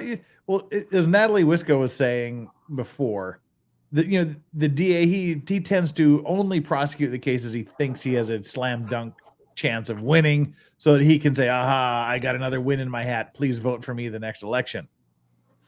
So there'll be more. Feral housewife, I thought the defense did a great job not actually calling OA a liar / coached. They let the DA do it for them. Good statement. I like that. Wolfram, they never did show GPS tracking of his phone that night of the door ringing incident. DA said he placed his active phone in the AC. That is correct. And Billy Fairy Princess, can we skip to the part where we hear Zach's voice? No. No. But if he ever chose to testify, that's a good testifying voice. Yeah. He does have a really, really good voice. For radio. Invasion of her privacy on April 24th. She knows trackers have been purchased by the defendant. She knows through a number of texts how jealous and irrational he is regarding her beginnings of a new relationship. He is describing Rosalío Gutierrez as beaner, booger, using all sorts of abusive names and terminology for him. On May 8th, Sadie again does not have the children with her, and she is going to Rosalío's home. And based on the suspicions of what I've talked about that have occurred in the last couple of weeks, she thinks to herself at some point, you know what? He's probably tracking me. Okay, that's different. She thinks he's probably tracking her is much different than what it evolved into. He was definitely tracking her and she feared for her life. So that evolved from the opening statement. And so she searches her car and she finds hidden under the car seat of one of the twins a phone that she knows belongs to the defendant, and it's on, meaning it would track her location. On May 8th, she drives to Kenosha. She turns that phone off. There's then a controversy between her and the defendant where he says, well, I just lost that phone. That phone must have toppled out of my pocket when I was working the car seat for one of the twins. Well, we know from looking at the electronics that he was using that phone and using an app he had just loaded on his phone recently, Find My Phone, to track her that very day. And so the things he told her about the circumstances were simply untrue. Instead, we know it was an app that he was using on that phone, connected to that phone, to figure out just where she would go on May 8th. Every time. Well, this is interesting. It happens with Harper. As if he has trackers, why use the phone too? I guess he's just really, really thorough. Yeah. He And that's wants to really track her ass. Yeah. And that downloading Find My Phone after the daughter may or may not had obtained that phone with or without permission, I would download such an app too, just to be sure she didn't borrow it again. Mm-hmm. But I don't. Well, she did have a propensity for stealing phones, as we all recall. Yeah. That was something that was discussed throughout the trial. So she would steal phones from multiple people, according to testimony. Am I correct? I don't think it reached the jury, though. Maybe not. Because somehow that was irrelevant. I find it very relevant, personally. Yeah. DA has tics. No clue what's causing them, though. It's probably related to that. Like tics? If you mean like screaming at people for no reason, like shouting right now for shouting at the jury, even though there's a microphone? Like that. He like strokes his face. He like, I think he's just on a lot of Adderall, personally. But I mean, that's that's what I get from his whole demeanor. He's just kind of sitting there like a little fidgety, you know. He's very energetic. Or I can't do it with the stash in the way, but yeah, that face he does that, like the whole mouth goes down, like he's like a big frowny face. Yeah, like literally his frown starts here and goes all the way down. Mm-hmm. Yeah. Chin out all the time with a high pitched voice. His tick is being an ass hat. Mm-hmm. Can't argue with that. That's a good way to put it. Pretty big tick. I've been thinking it's Coke. No, probably not Coke. That intense. I can't decide. Do I dislike him more than Binger or less than Binger? He trained Binger, so you have to dislike him more. I'm being tracked. Owns a cell phone. Keeps location on. Posts to social media regularly. Takes rideshare services, etc., etc., etc.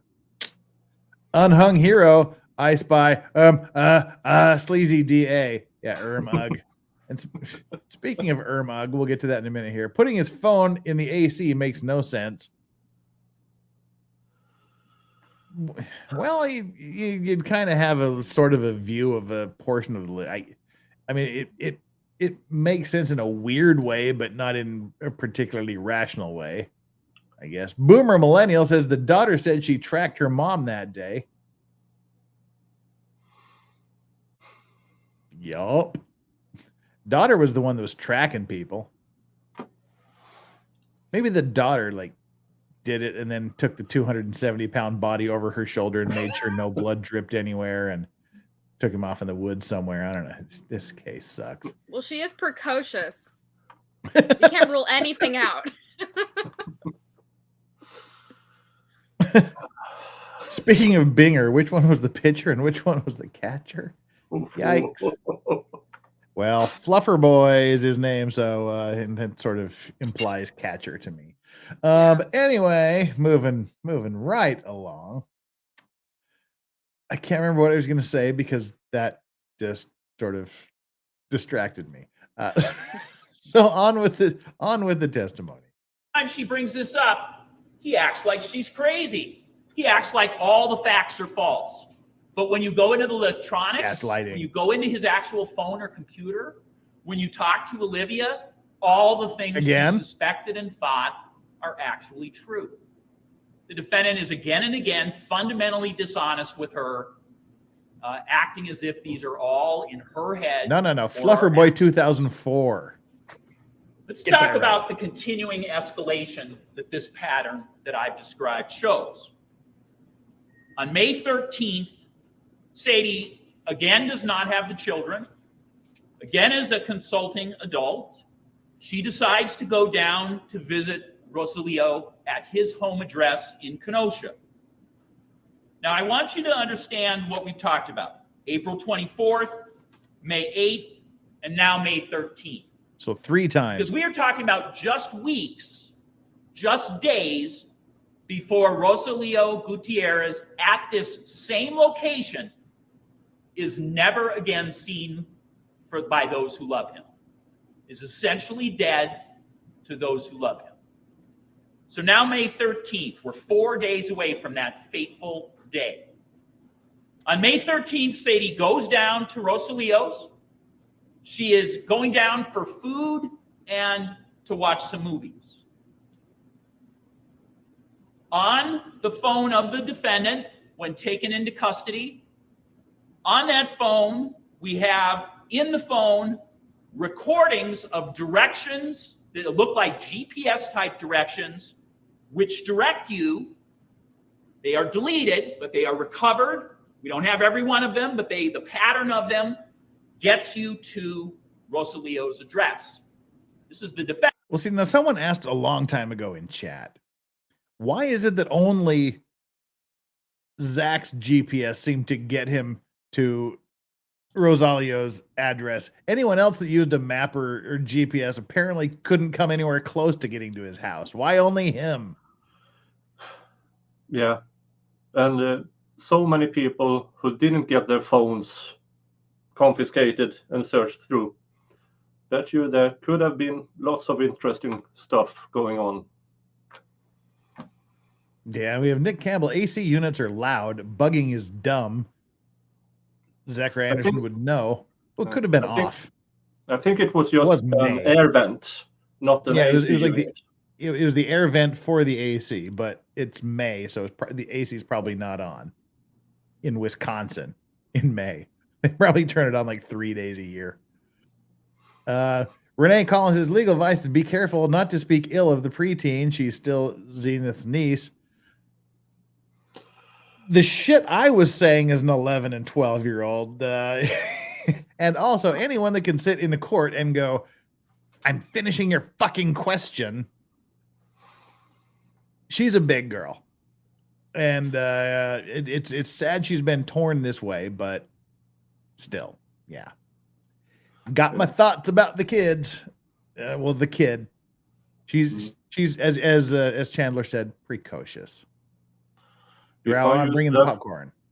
If I used those words around my parents at that age, yeah, that was before it was illegal to spank children in Sweden. When I was young, I can't remember how old I was. I think I was somewhere around 12 to 14 years old. I got really, really super sick one day. I just had the flu. I was just feeling like really, really bad. Had a big high temperature, big fever, and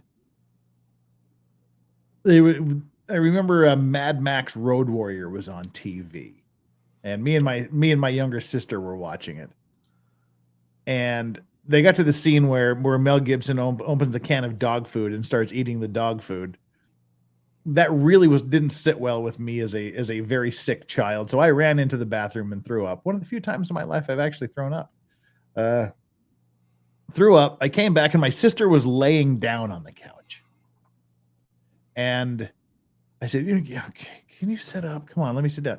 Like, no, you left. It's my spot now. You know, did the little sister thing. I'm like, please just move so I can sit down. No, you lost your place. It's mine now. So I moved her feet out of the way. And then I sat down and she's like, I'm telling Dad. So she storms across the downstairs living room, gets halfway up the stairs. Dad, Jen hit me. And so Dad comes down in a rage. He's like, go to your room. I'm like, why do I have to go to my room? You're the older. You should be setting the example. And I said, look, I went to the bathroom and she laid down and I just asked if she could move and she wouldn't. So I moved. Get in your room, I said. And I said, Dad. And this went back and forth. And then at some point, 12 to 14-year-old me thought it would be a good thing to say, Dad, don't be such an asshole. Boom, that fast. He punched me square in the forehead. I mean, just reaction. He didn't, I mean, it was like, he said, Dad, don't be such an asshole. Boom, he hit me right here in the forehead and it knocked me up. And it was winter. I remember it was winter because the couch was pulled out away from the wall and there was an air vent, like a heater vent behind the couch on the floor. And he knocked me up and over the back of the couch. And I was like wedged and I regained consciousness, my sister said, about 30 seconds. He didn't even stick around to see if he'd killed me. He just punched me in the forehead and walked away. And that's when I realized, oh yeah, don't ever call your father an asshole. So if I were to say in court, I'm answering your fucking question, he would have just killed me. I mean, that's how that would have went. He would have just killed me. He You should have bring up squared up. something- You bring up something interesting, Jeff, because it's like if a child her age And the all floor was so different dirty. That's funny. That's actually really funny. Can I just say I'm not buying the Yes. whole fogging up the window thing? I think that she has a very vivid imagination, and I think she likes to insert details that sound really realistic. Like I said, she's precocious, but like that's the thing. If you go into court and you act that way and you're that age, are you being disciplined by the parent? I don't think so. Yeah. I feel like this is a kid who gets away with a lot, and I don't feel like Oh my. Yeah. I don't like criticizing people's parenting because I'm not a parent and I don't know, but I think that if a child behaves that way in public in a court of law, then you have some discipline problems at home, clearly. And that kid is getting away with a lot. So, you know, she needs to get over herself a little bit. She needs to learn to respect adults a little bit more. I'm sorry for her situation, but like she's in a very adult position. Yeah. So, you know, she needs to take that responsibility and, you know, take it seriously. It's a very sad circumstance, but she knows the difference between right and wrong and between the truth and a lie. So I think that it matters that she, you know, that we hold young people accountable for their actions. That's all. Discipline has gone the way of the dodo. Yeah. I learned a valuable life lesson that day. Never call your father an asshole. Yeah. Fathers don't like that very much. And it was that's the only time in his life that he ever punched me, and I probably deserved it. I mean, and it was such a reaction. It was just like bam, and I was out like a damn light. Like, wow. And then I remember, gosh, it was, I must have been about 14. Because I remember a couple of years later, I was riding my motor. He was a foreman for a trucking company, a road construction company, and he transported road construction equipment from point A to point B. And I remember driving my motorcycle past his shop on the way to school one day, and I watched him pick up a easily 400 or 500 pound oil barrel and flip it onto the back of his truck, and I realized he could have fucking killed me if he wanted to. Dad's stronger than I think he is. But yeah, that was you act like an adult, you speak like an adult, you don't get treated like a child anymore. And have a little bit I just learned respect, you know. I mean, if you said crap in my house or suck, suck was that was a groundable offense. Like crap or you dang and shoot you could get away with, but like anything coming close to a swear word was totally off limits in the house. Dad didn't like it. Like suck was just you would be grounded for a week if you said that sucks or one of the most embarrassing things in my life. I had this girl, we were watching a show called The Principal with God, who was the principal? It wasn't Bill Murray. I think it was Jim Murray, his brother, was the principal. It was one of these white guy goes into the black school and solves all the problems things. And two of the white guys were fighting. Two of the little high school thugs were fighting. And I've got this girl in the basement. I can still remember her doing it. We were down in the basement. We were watching this, getting into the movie. And Dad just happens to come down the stairs just as it was Jim Belushi, wasn't it? Yeah, it was Jim Belushi. It was Jim Belushi. Right. And he pulls the two white guys that are fighting each other, and he's like, "What are your names?" He's like, "Fuck you." He goes, "Eat shit." And he's like, "Well, Mr. Shit and Mr. Fuck." And that's right when my dad walked in the living room, and right in front of my girlfriend, he's like, "We don't condone that language in this house. Turn this off right now." And and then it's like that was so damn embarrassing. This is hilarious in the LDS church, no swearing, but all the other shenanigans are fine. Anyway, that was a little life story from Legal Vices. Oh, see, I liked my mom. I think I was about 23 when I realized that I could swear around my mom and she didn't care because she treated me as an adult. I mean, my dad, I still don't say anything. I don't even use euphemisms for swear words like crap, dang, and heck around my dad. Yeah. He scared me. All right. Well, I like learning about your life. I like when you tell stories. LDS coffee. Anyone? Oh no, we drank. What the hell was that? Wasn't Sanka? What the hell was it? Was it Sanka? Chicory, something like that. It was something that was made out of. It was Postum. Oh fuck me. Yeah, it was Postum. Oh, what horrific stuff that was. Postum is. Yeah, it's like the Mormon coffee. What was it? I think it may have been made of chicory. Postum still a thing? Postum, Wikipedia. Wiki has all the answers. A powdered roasted grain beverage popular as a coffee substitute. The caffeine-free beverage was created by Post cereal company founder C.W. Post in 1895 and marketed as a healthier alternative to coffee, except it tastes like shit. How about that? Postum is made from roasted wheat bran and molasses. Huh. Yeah, Postum. That was like, you felt like you were a rebel because you had Postum. Could you guys do like hot cocoa, or was chocolate a no? If you were like well, see, all right. Excuse me, random religious side, but this whole Mormons and caffeine thing, that is sort of an interpretation of doctrine. There's like the word of wisdom health code says like hot drinks are not good for the belly kind of thing, which has been interpreted to mean coffee and tea, which somehow someone interpreted to mean has caffeine in it, which somehow came to mean that caffeine isn't acceptable. But that's like never been an official thing. And now they've even come out and said that it's officially, no, it has nothing to do with caffeine. But I did have like uber super religious, ultra conservative friends whose parents wouldn't let them eat chocolate because it had caffeine in it. And so it's like me and my other friend, we're like stealing shit and breaking into places. And we had like the three amigos, me and one of my friends who was a Baptist, and then the ultra uber Mormon friend. We were like the three amigos. We're like breaking into shit and we're like loving this. And he's like, dude, I have a Hershey's candy bar. Like, rock on, rebel. Rock on, rebel. It's like all right. God, wow. We just sorry for the ADHD rant there. Let's jump back into this. Sorry about that, everybody. I'm like Judge Schroeder. It's like Legal Vice's story time. I'm here for it.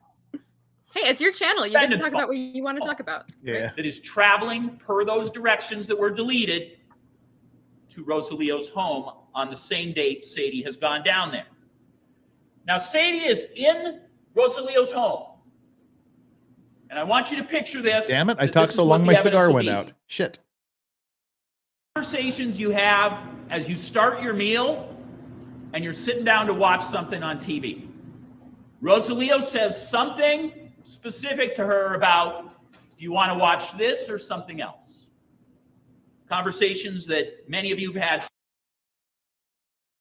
I remember the first day Law and Crime issues. Suddenly, the choppy feed. Ugh.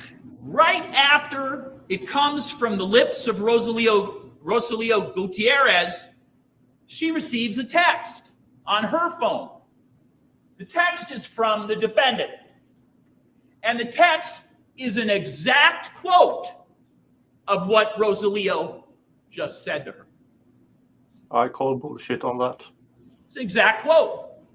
But he's just texted. But they did testify to it. So I think technically they did address that issue properly during trial. Whether it was bullshit or not, it's kind of weird too. But you don't buy that story, huh? No. No, I don't. That's just according to Sadie's testimony. Yeah. And I don't trust her. I don't find her credible. I don't find her reliable. What do you think, Nicholas? There are some things in it that is just that she haven't said in testimony until later on, more or less, I believe, after, just to sync her, not sync, but have her testimony in sync with the evidence instead of actually telling her story. I remember NSYNC. Yeah. Sorry. Yeah, my youngest sister was a huge fan back in the day. Yeah. I didn't even really think about whether I believed that or not. I don't know. I have to think about that. Jeff's stories are so much better than the DA. Thanks. I mean, like that's a really hard thing to overcome. Like that's a great Low bar. Yeah, exactly.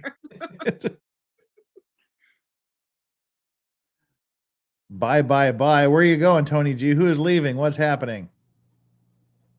I think that was NSYNC reference. Oh, I see what you did. Oh God, no, I have that on. Oh, fuck. I've got a new kids. I've got a New Kids on the Block album back there. I don't have anything from NSYNC though. I think I got an NSYNC CD for my birthday when I was like. I was in the record shop and there was a New Kids on the Block album for like $3. How do you not pick it up? Charlie Peterson, how would a good cop miss the victim's phone and debit cards in the freezer? Yeah, it's like she was the one that found them in the freezer days later. Like after it was 7 days to release the crime scene to open it up, and she found the credit cards and the money in the freezer and the phone in the freezer 7 days after the alleged incident.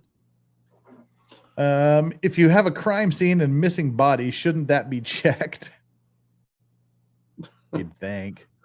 Hypothetically speaking, says Sigrun Eterna, if the guy was convicted of murder and then sometime later the murder victim turns up dead, what happens? Well, then he quickly gets released from jail.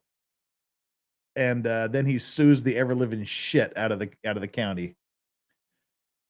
Shannon 7, I'm a parent. I'll criticize for you, Chandler. OA acts like a mini of her mom, dramatic teen plus attitude. Look at mom's car decal, drama, right? We talked about that. Oh yeah, the decal, that was a little bit much. Oh. Yeah. I don't even know Been there, what to say done about that. It says there are different degrees of Mormonism, all from Jack Mormon to Peter. I haven't heard Peter priesthood in like 30 years. Cool. That's right. Call me Jack. That's funny. Vinbot 0109. I'm not sure why your father being a deplorable example of parenting is a funny anecdote about learning how to be an adult, Jeff. He wasn't a deplorable example of parenting. Like I said, that was the only time he ever hit me, and that was just such an initial reaction to having some little shit of a child calling him an asshole. He reacted, and I learned a very, very valuable lesson from that. That was exactly that was good parenting. He could have wiped me off the face of the planet then, but he just popped me in the skull, and I got an education. I think it's about discipline. I think you were thinking about that because essentially we're talking about, when children misbehave, when they aren't disciplined, like the minor in this case who testified. It's a lot of people in the chat originally when she testified were, criticizing her behavior and talking about the fact that they didn't think she was disciplined very well. And that's, that's a reasonable argument. I think that kids should respect adults overall. Well, not blindly. Like my mother taught me to question authority, but she taught me to always be respectful as well. I think it's important to be respectful, and this child was not respectful in the courtroom. So there's a problem with that. And I think it affects her credibility, especially when the jurors are watching her. Yeah, but good on the court and everything for not making a big deal about it.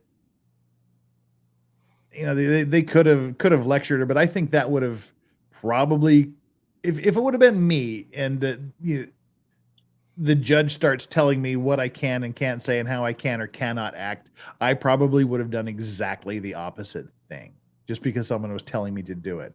So whether it was intentional or accidental, I think the judge handled that quite well for behavior.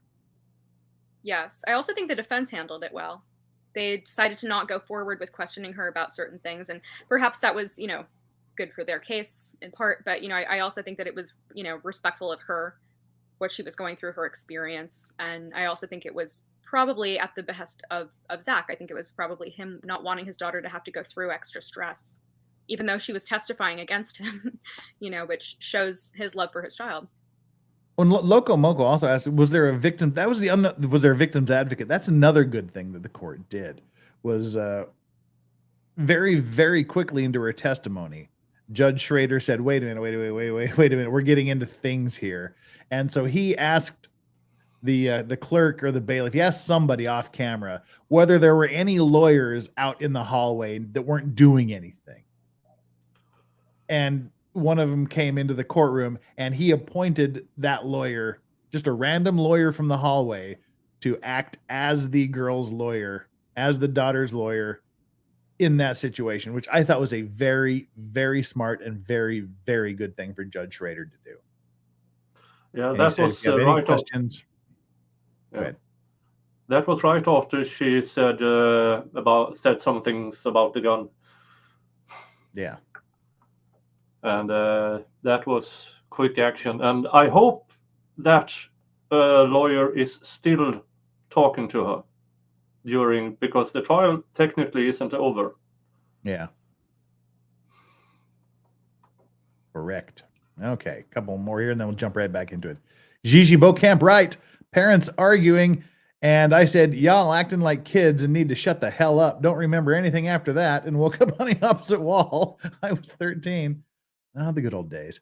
Legendary Racing, $3 when you were a kid. That's like $350 in today dollars. It certainly is. And Chris Mullen, oh my, you should be a parent in an Australian home. We learn certain cursey words from the cradle. Yeah, not in my house. But we learned them like when we got older and dad wasn't around, then we got to hang out with mom. That was cool. Also, it isn't just OA. A lot of kids nowadays act like that. I'm not singling her out necessarily. No, it's an overall general lack of respect. You know, we're not going to get into a whole, spanking versus not spanking debate here. But in retrospect, mom was the enforcer. She was the enforcer in the house. But just whatever spankings I got, and nothing in my mind ever amounted to abuse. It was just a good spank, a good whip. But I deserved a hell of a lot more than I got. Let's just put it that way. I was a shit of a kid, an absolute shit. That's why I thank God every day that my son he hasn't done a tenth of the shit that I did. So love that little fucker. just because I don't know how I would act if he acted like I did. I get it. Anyway, let's jump back into this. Did her. Now he tells her later, oh, that's an accident. I didn't mean to text you. That was just an accident. But his phone at that moment in time is going off a Kenosha tower, not a tower by his home in the Mequon, a Kenosha tower, and it's the tower closest to where Rosalio Gutierrez lives. So not only do the directions get him there, and by the way, have him arriving at the right time, but his phone places him at that location, quoting what is being said inside. Inside what? I must be in control. Every gesture has the same pattern. I must be in control.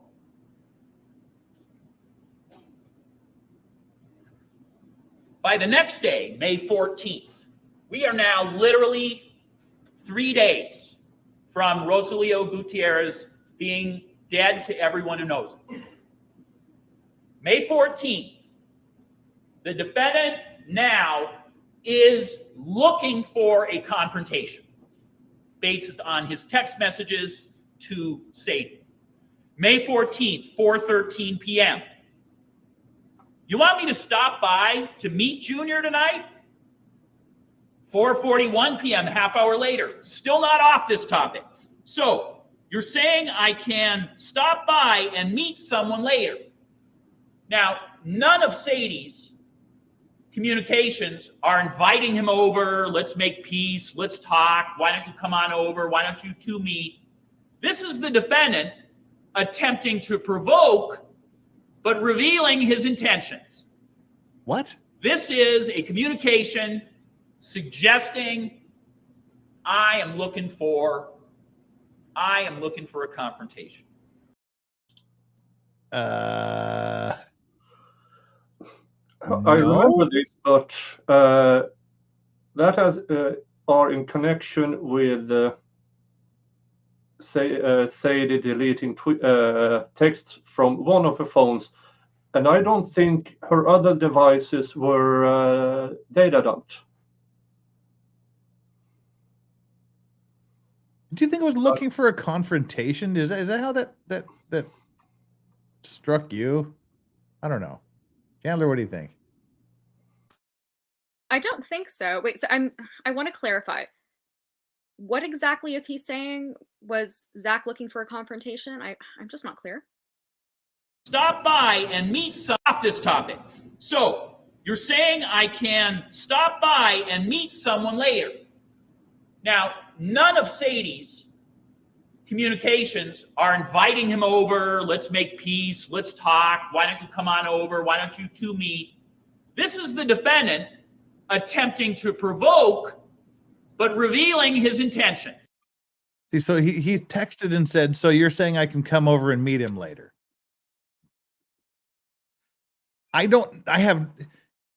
Maybe it's just from my experience, but I don't see that as any way inviting a confrontation. After me and my ex split up, that was what we both said that. Like, okay, if you're dating around, don't do it around the kids. If it's someone you're serious with, that you're going to be spending a lot of time with, I told her I want to meet the guy who's going to be spending time around my child. And she said the same thing. Well, if there's going to be another woman that's going to be spending a lot of time around my child, I want to know who it is. I don't see that as inviting confrontation. I see saying, okay, you're getting serious with this guy. I want to know who's going to be spending time around my kids. And you're saying that's okay. I can come over and meet him, right? That's how it sounds to me. That's how I interpret that. Yeah. I think he is implying that this was just Zach sending stuff to Sadie, that Sadie didn't invite these texts in any way. But they didn't data dump all her devices. So he might have been answering with text from some other device that Sadie had. It's also possible they had a conversation in person or on the phone, where she might have implied to him, I'm dating somebody and you might have the opportunity to meet him if I get serious with him. We don't know about all their communications necessarily. I mean, I could be off base here, but it just seems natural to me, because that's what we did. It's like, okay, so I get in, I met the guy she was dating, and he was a cool guy. I'm like, all right, sweet. I knew who he was, actually. It just, she was dating another foreigner, and there's not many of us here in town. I'm like, oh, okay. I'd heard about him. I was like, okay, finally get to meet him. Knew he's a good guy, but I wanted to meet the guy who was going to be spending a great deal of time with my kid. So I know if he's like a good guy or he's a shit. And so, I don't have any problem with him saying, so you're saying I get to come over and meet the guy. Doesn't necessarily mean that he's out looking for a fight. No, see, I completely agree. I think that, when I look at all the stuff that they're calling stalking, I mean, some of it, yes, it's creepy, like the peeping in the window, and no, I don't approve of that. No, I don't think that's okay. But, I completely agree with you. Like, she's dating this guy. He might be meeting the kids. He wants to be comfortable with who he is. And if he's doing a background check, or if he's looking him up on Facebook, he wants to figure out, is this somebody who I can trust around my children? And if Sadie's not going to be forthcoming, and if she's not going to, properly vet him or share his info or whatever, it's like, I think that Zach has the right to know who's going to be around his kids, because God forbid something happened to them at the hands of a stranger. He wants to be comfortable with that. That makes perfect sense to me. I completely agree with that. I think that's the logical explanation. Yeah, and we don't know exactly what Zach found out about, because that file on his computer may have been started after he may or may not have found out that, because Junior was also in construction in the same area. So it's not impossible he already heard of him, as maybe bragging to mates, look at the amount of women I'm getting it on with. Then everybody's a player in this. He's got multiple girlfriends. Zach has girlfriends. Sadie's got boyfriends. People are coming from out of town to hook up with. Everybody's getting busy. Yeah. So, you know. It's a fuck fest. Yeah. I think I need to move to Kenosha. God dang it. Eliza Krogan says, I missed when OA cursed. Did she? Yeah, the defense was asking a question. There were some objections. The judge was saying something. And then she said, I'm finishing your fucking question. And then the camera immediately cut away from the trial. So yeah, she did get a little bit cursy. C. Suitor, thank you so much for the super chat. I feel like every bad breakup kind of goes this way. Yeah. And I'm still not sure Zach really knew it was a breakup. There's nothing to indicate other than what she testified on stage. There's no independent, objective of her saying, no, we're done. Stop it. Yeah. That is one of the one of the things I brought up in my mock defense closing, that we really don't know if Zach knew they were, because they have had from 2007 to 2012 they were living together. 2015 they got twins together. They got twins after she moved out, having this on and off, on and off. And I'm not sure he knew she was dating someone else until he started to check her up when she went to Mexico, abandoning her kids to go drinking in Mexico. Yeah. That would piss me off royally too. Oh yeah, absolutely. Yeah. Yeah. Let's just leave it at yeah. I don't want to get too cursy yet, but yeah. This is a communication suggesting I am looking for a confrontation. You are wrong, sir. Here's what Olivia says about the period we've talked about so far. She says, every time I and the twins come over, this is the daughter, I apologize. This is the daughter, age 12. Every time we come over, he leaves and goes to follow mom. Every time we kids come over. She didn't testify to that, did she? I do not recall her testifying that every time we come over, he leaves. I don't recall that. Do you? Do you, muted Nick? You're shaking your head, so I'm assuming no. Yeah. No, I have no recollection of that. All right. Says to law enforcement, I am his spy about mom. I did it to please him. Here's a plan that she describes, age 12, to law enforcement that the defendant has cooked up and convinced her to be ready to implement. A spy operation. You ready? We're ready. The 12-year-old says, on an occasion where I am brought over, I and the kids are brought to my dad's house because it's a visit, and where I know that my mom is going over to Rosalio's home, the plan is I will call my dad and pretend, that my dad will drive us kids back to mom's house, which of course would be unoccupied, right? Because Sadie would have gone to Rosalio's home. So my dad will drive us back to the unoccupied house. It's important I keep a key so that I can get in even though mom's not there. I and the twins will go into the house, and then I will call my dad and tell my dad, even though he's just dropped me off, hey, mom abandoned us and left us alone. This is the 12-year-old telling law enforcement that this is the plan that the defendant devised for her, his spy. And she said, at that point, my dad would report this. He would report that my mom had left us abandoned. Okay, we have someone saying this makes no sense. MD says this makes no sense. It does if you look at it in the light that he was going to try to get sole custody of the children. It's kind of a snaky thing to do, to create a situation, to create evidence to support your application for sole custody of the children, which that's what it sounds like he was doing, was trying to set this up so that he said, look, when he goes in to apply for full custody of the children, he can point to this example. This doesn't say he murdered someone. It's saying he was pulling some shenanigans to try to get custody of the children.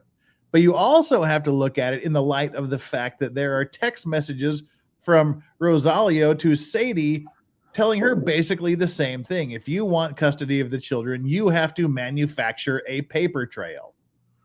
You have to create a paper trail of events to give you custody, to make sure he doesn't get the custody. So they were both being shitty parents to each other, if you take this at face value.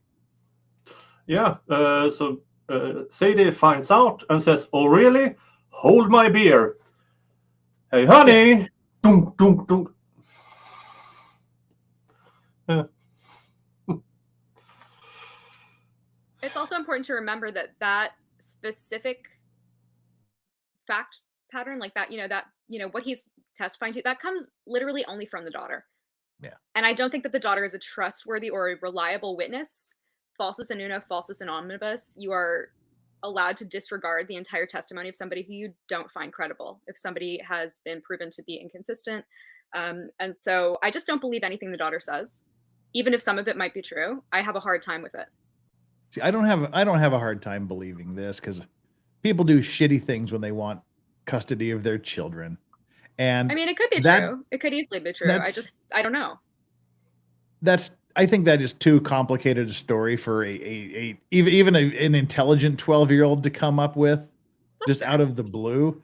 So, I mean, whether he did it and that's how it played out, or whether mom told her to testify about this event, either way, one of them did it and one of them was being shitty. Yeah, it's so just I don't have any problem with it. It's the coaching. I think she could have easily been coached by adults to tell certain stories, but I hear you, and it could be true. It could. I'm not saying it's not.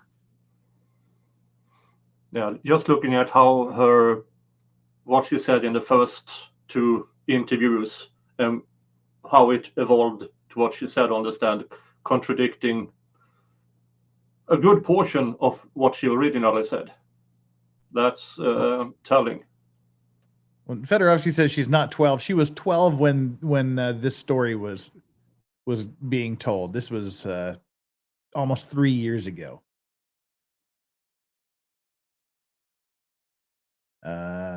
So, well, let's now all this stuff is coming back, where the first day he was being extra shouty, and my headache is coming back.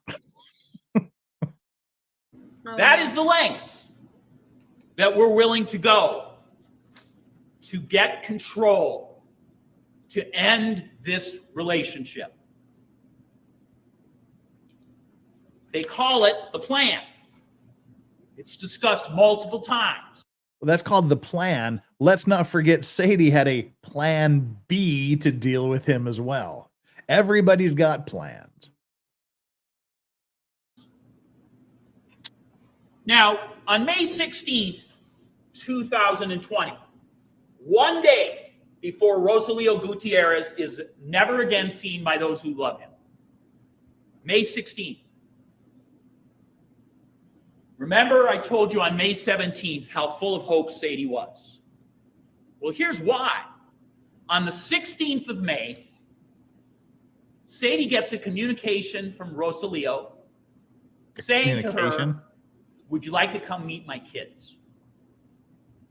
Rosalio has a boy, 11, and a girl, 8. They're at his house for the weekend on the 15th and 16th, and she's being invited for the first time to meet his kids. And they go for ice cream. And I think Sadie will tell you. What was that? That this is. He has 4 kids, doesn't he? I'm sure I've heard it somewhere in this trial that he has 4 kids in total. I think that's correct. I'm not totally certain. I know it's at least 3, though. Yeah, I know it's 3. I'm trying to think if I've heard of 4. I just don't know. Oh, well. Chris says no 3 kids. Glitterfart says 4 kids, 3 kids. I heard 3. Yeah, 4 kids. Well, hey, welcome to the world of juries, people. We've all heard different things. Well, there was at least 2 baby mamas.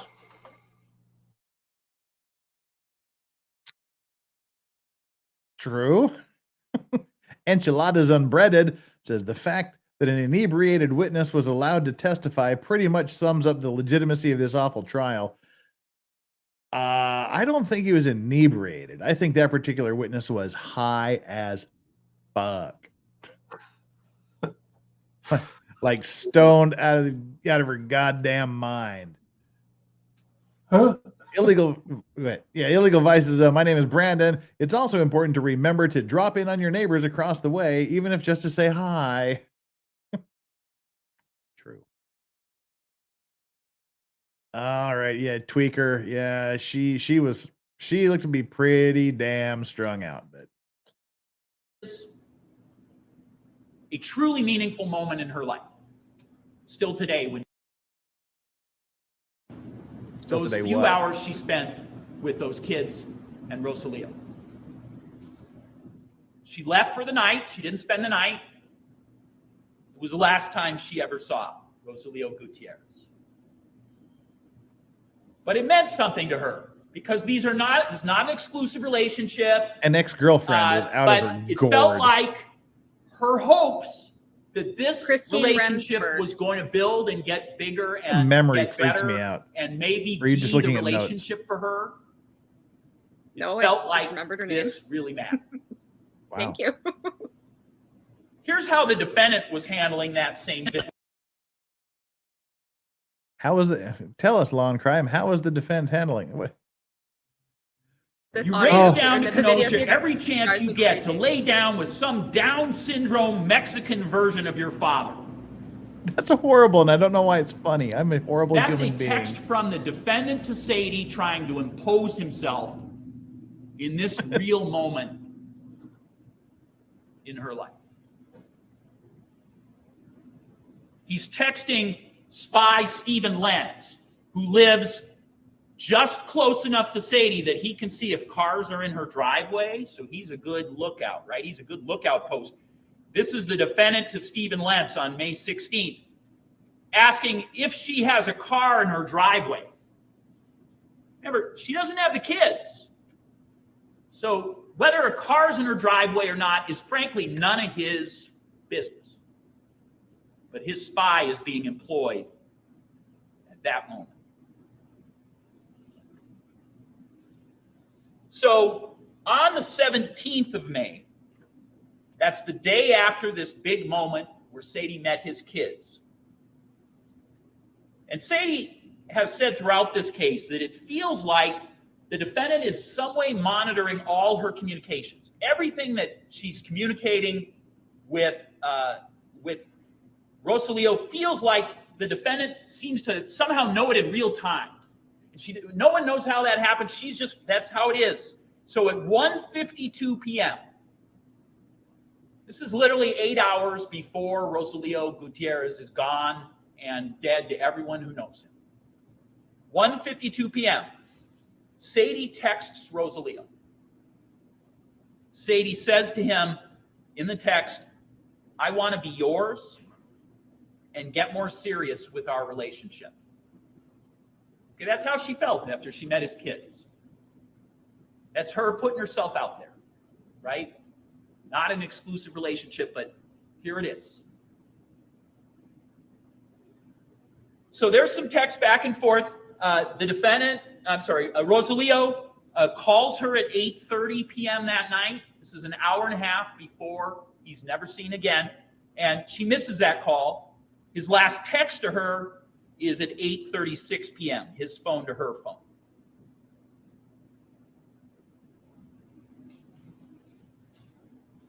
She never hears from him again. She Furniture's tries leaving, him on not the the dogs. 18th of May. This is a relationship where they are in communication in some way, shape, or form several times a day during this period of time. On the 18th, absolutely no communication from him. On the 19th in the morning, still absolutely no communication from him. And so finally, she jumps in her car and she drives from the Milwaukee area on that morning. What is going on? Trying to figure out what's happening. And she gets to his home in Kenosha. And she finds that the sliding door is open. You'll see in the pictures, Rosalio Gutierrez has that apartment in an apartment complex that's the bottom floor, and his slider and his screen face right onto the road. So the sliding door is open, the screen is closed, and she looks in, and boy, does she see a lot of blood. And she calls 911. We've got that's a bit of a thing. Those of you that may have heard what I heard when she testified, she said she went in and saw the blood everywhere. And then she very quickly changed that to, I opened the door and didn't go in, but I saw the blood in the living room. So she said she went in and saw it, and then just a few minutes later, she said, I didn't go in. I just saw it. That's a problem. But whether the jury noticed it and how much weight they give it, that's up to them.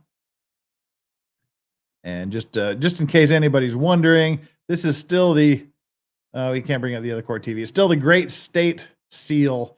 The great seal of the wonderful state of Wisconsin is still up on the screen. We're in hour 7 of jury deliberations.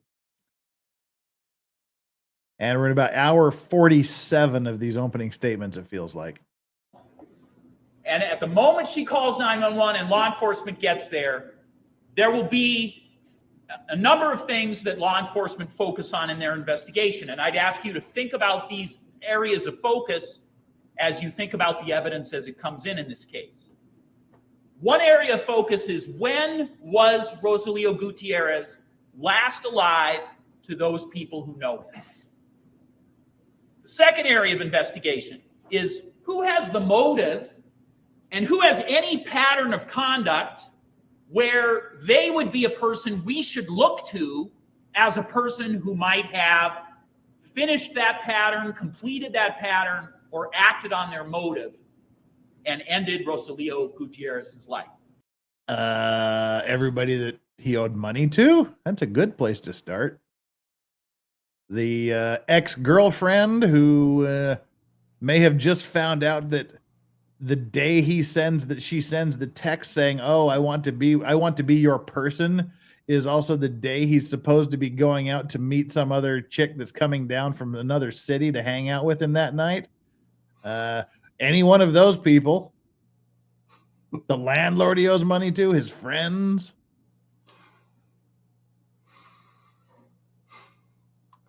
Stepdad finally getting sick and tired over a 40-year-old man living off his wife.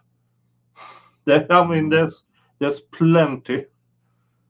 And money are, well, there are two main causes of sudden death, so to speak. Money or love. Yep. And in this case, Sadie Beecham, if it's love, that would be Sadie, who had been offed, not that other dude. KKB says, "For as long as I breathe, you'll be remembered." I think that's the sticker in her car. Yep, that's the sticker in her car. As long as I breathe, you'll be remembered. That's less than 3 months, and this is the environment the daughter is growing up in.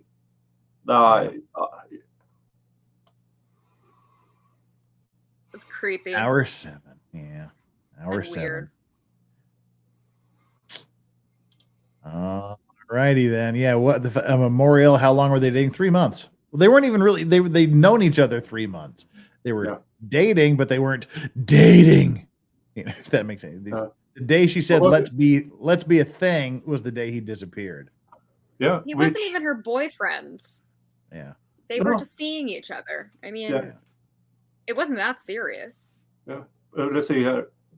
Prosecution said that on February 17th, she went into the dating site or Facebook dating. Yeah. It doesn't say she immediately met this dude.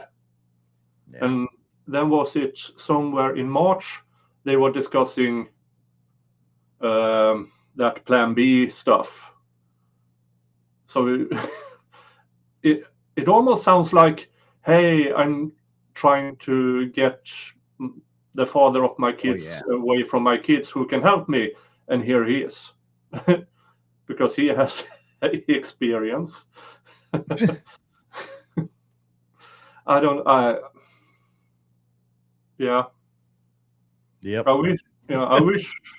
I really, really wish that Mr. Gutierrez, if we could find out more about what he was talking to other women about, to his mother about. Did the mother actually believe that Sadie was the girlfriend? Okay. Now, this is an important thing here. Barbara Vance asks, so why then was she allowed to stay in the courtroom and hear all of the testimony? That's some BS. It's really not BS. She is a victim. She's an alleged victim of the stalking, and victims have a right to be in court. So because she is a victim, alleged victim of the stalking, she's entitled and has the right to be in the courtroom. That's right, it's called Marcy's Law. That's why we get that. So we forget that this is also, there's also stalking involved here. So as a alleged victim of the stalking, she has the right to be in court. That's what it be. All right, I'll be right back. And then the third, of course, area of investigation was, where is the body of Rosalío Gutiérrez? And I'm not going to belabor that in this opening. You'll hear about very substantial efforts in many jurisdictions involving many agencies to look for the body of Rosalío Gutiérrez, which is never found. So on May 19th, okay, so this is 2 days after Rosalío has last been heard from, at 11:07 a.m., the Kenosha Police Department is at Rosalío's address. And they find through their investigation before too long that the last person in touch with him appears to be a woman whose last name is Macias, who received a text from him at 9:27 p.m. on the 17th, okay? And then she texted him back because she arrived at a building she thought was his. Turns out she was at the wrong building, but she thought she was at his building, and she calls him and texts him multiple times over the next half hour. Where are you? She'd never been here before. Are you coming out? You know, that kind of stuff. And there's never again an answer. What do we all think about that? Someone may or may not have been wondering, why didn't you text me good night and drive over there? Yep. Speculatively. I'll be right back. Sorry, guys. All right. Yeah. So, yeah. For me, it's equally as possible that he was found out. Could be, yep. Because Sadie, law clerk, and the third one, those are the ones we know he is trying to hook up with, that we know of. There might be more that wasn't admissible. I haven't seen the pre-trial stuff.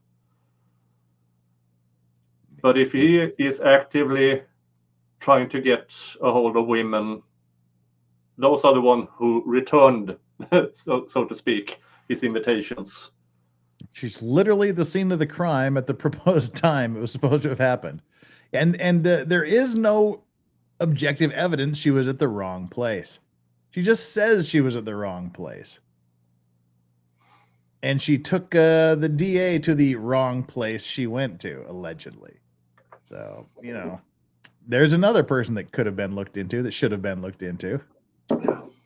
Because their plan was they were supposed to meet up, drive around and talk and get to know each other.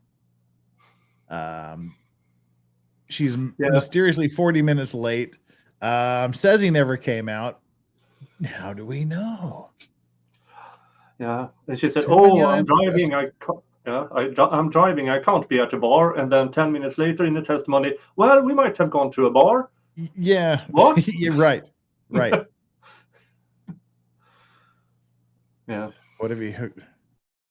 I was at the wrong place because a murder allegedly happened at the right place. Yeah. This whole case is bullshit. Everything that guy just said is bullshit. Thank you.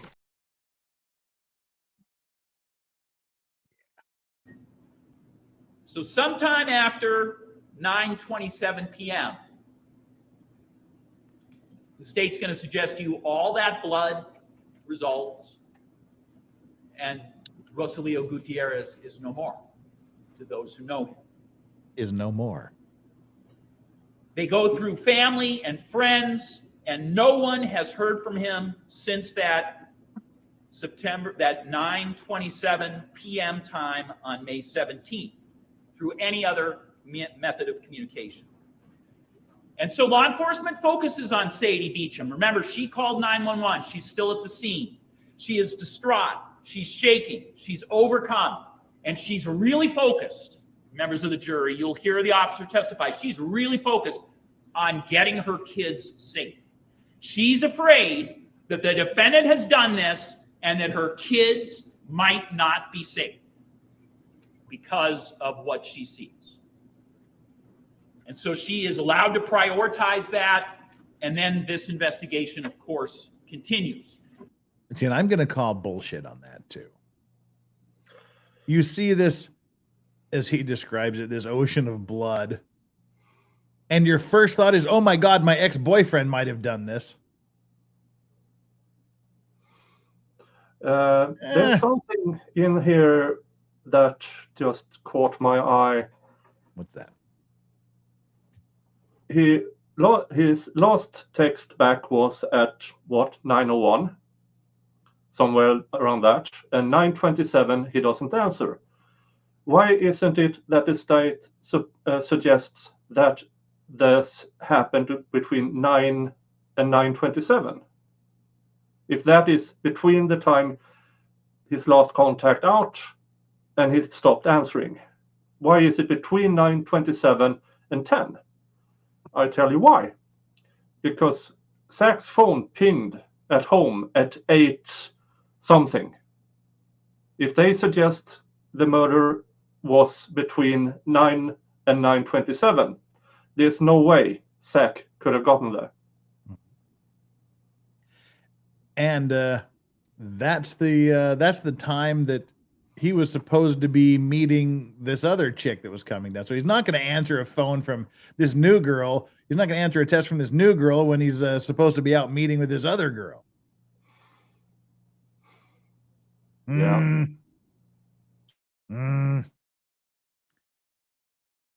I hate when I talk so much. My cigar goes out. Damn it. All right. I saw that in the chat. If I ever do any videos about the U.S. unions, yes. Not so far. There is a Supreme Court case coming up. Something with what was it?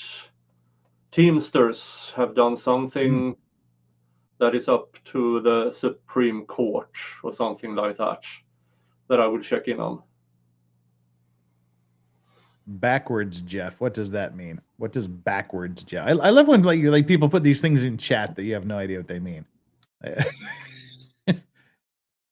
Vins, say backwards, Jeff, and then explain what is backwards. You've got 200 characters. Use them. Glad to see you stream. Glad to see your stream and co-hosts, Vice. Great hats too. Well, thank you very, very much. I deeply, deeply appreciate that. Very generous super chat. And while we're doing that, I like my neighbor. Polite, keeps to himself. Oh. Wait, the dogs are leaving or the furniture's leaving? Of course the furniture is leaving. It's going to be replaced, not the dogs. My 10-year-old ran a full marathon, finished 204th out of 1,100 plus. I asked him why, and his reply was he wanted the gift certificates for free running shoes. Army Airborne NCO training boys. Woke AF. Your kids. Love your kids. Yep. Kids are good. Love them. They need it. When Sadie was worried, says Chris Catania, thank you so much for the super chat, by the way. When Sadie was worried, she had not heard back from Rosalio for 12 hours, and she was worried that on her face it seems ridiculous. On its face seems ridiculous. Maybe she knew that Rosalio was going to confront Zach, break his leg. She never heard back. Who knows? Seriously. My prayers are for the jury to be like during Rittenhouse and see through the slimy senior fluffer Binger. Not guilty for Zach. And Kyle Cowden, I've seen more blood at a hand laceration call. Yeah, I don't care how much blood was on that carpet, that small carpet. To me, there's not enough blood for someone to bleed out. And I think that's part of the prosecution's problem. They're implying that he bled out. There was so much blood that he just bled out. When if you smack someone in the head a couple times with a baseball bat, you're going to kill them with very little blood bleeding out. And I just think that's a flaw, one of the huge flaws in the prosecution's case. Well, in closing, they changed that. What was that? Oh, go ahead, Nicholas. In closing, they changed that because prison snitch number 1 said the wrong weapon. Mm-hmm. So yes. In closing, they went out of the way to say, well, the bat or back end of an axe wasn't enough, so we had to change weapon. You are correct. Yeah, I'm quite sure a baseball bat is enough to whack the life out of someone. There's no need to change weapon. The only thing about that is this prison snitch said the wrong weapon, and then he had to incorporate that in his closing. You are absolutely correct. The only reason he had to switch weapons was because the snitch fucked up. That's why. And Wolfram, I suspect Leo's sitting on a beach in Mexico watching this trial on stream and laughing at everyone. You know, why not? Nobody's proved otherwise. Nobody's proved otherwise. That's all I got to say. That's all I got to say about that, says Forrest Gump. Rosalio's vehicles are still at the residence. So vehicles, and again, we've had chat talking about his vehicles, both vehicles there. That's Sadie said 2 vehicles. He just said vehicles, and they only towed one of the vehicles, so we don't know whatever happened to the second vehicle. We just don't know what happened to it. His keys are there. There is a large amount of blood all over his residence in several rooms.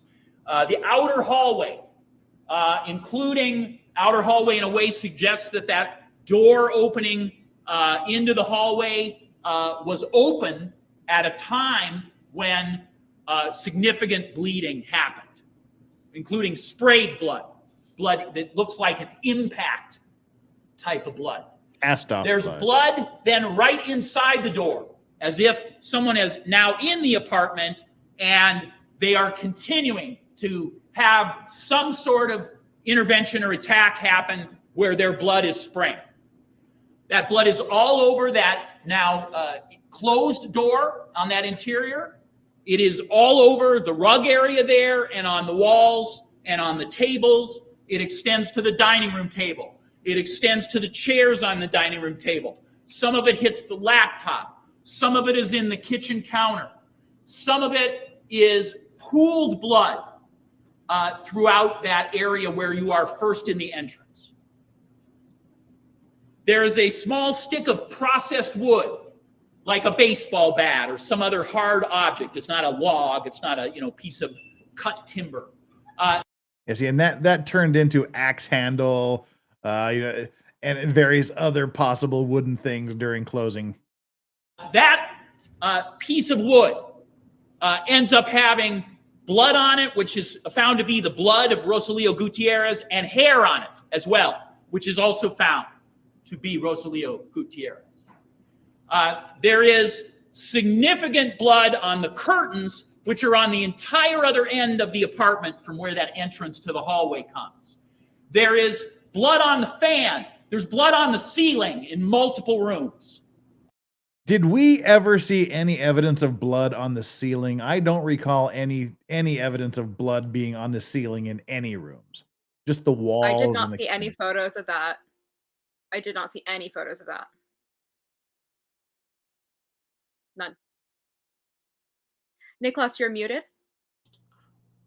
Boom, a moment. And that multiple rooms. Well, it was 2 rooms, wasn't it? Living room, bedroom, kitchen. And I don't recall anybody ever actually testifying or showing any pictures of any spatter on the ceiling. Or the ceiling fan. Welcome to the 1990s, where ceiling fans was a thing. Now, Vince Clore says, Legal Vices, you said he ignored the Milwaukee hose text. True, but he was also if I said that, I misspoke. I meant he was ghosting Sadie. He was ignoring Sadie's text messages because he was supposed to be out with it. He was planning to meet the Milwaukee hoe. And if he's going to be out with Milwaukee hoe, he's not going to be answering texts from Sadie. So to me, that kind of puts him to, that might put them together. If you're with a girl, you're not going to be texting another girl at the same time. You're going to be ghosting her. So to me, that sort of shows more that he could very well have been with the Milwaukee hoe, who conveniently was a clerk for the court. Who took a day off of work to drive an hour to go and talk about how she had last spoken to Rosalio Gutierrez after seeing a Facebook post. Kind of sus. Was that Facebook post ever presented? No. I think no, but I believe that it was Mr. Campbell. Was it Mr. Campbell who posted it? I believe that it was. It was to a group, and one of them posted, if you hear anything, call the cops. Yeah. And then they went all keyboard warrior. I think it was that guy who went to Zach's house with the other guy. Yeah, he testified to it, but have anyone ever seen that Facebook post? They didn't introduce it into evidence.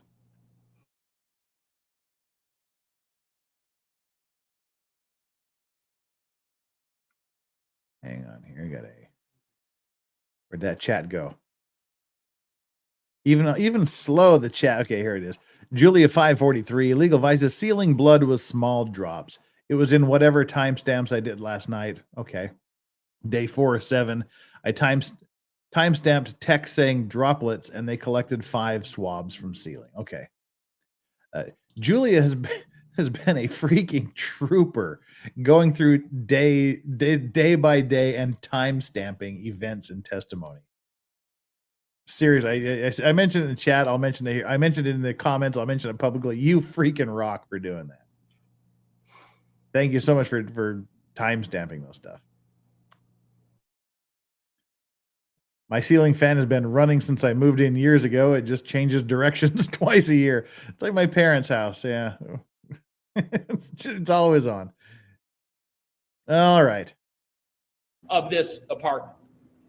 There is pooled and seeped blood into the carpet in the living room on the floor area, and seeped blood, a significant quantity of seeped blood on the couch that is the primary couch in that living room.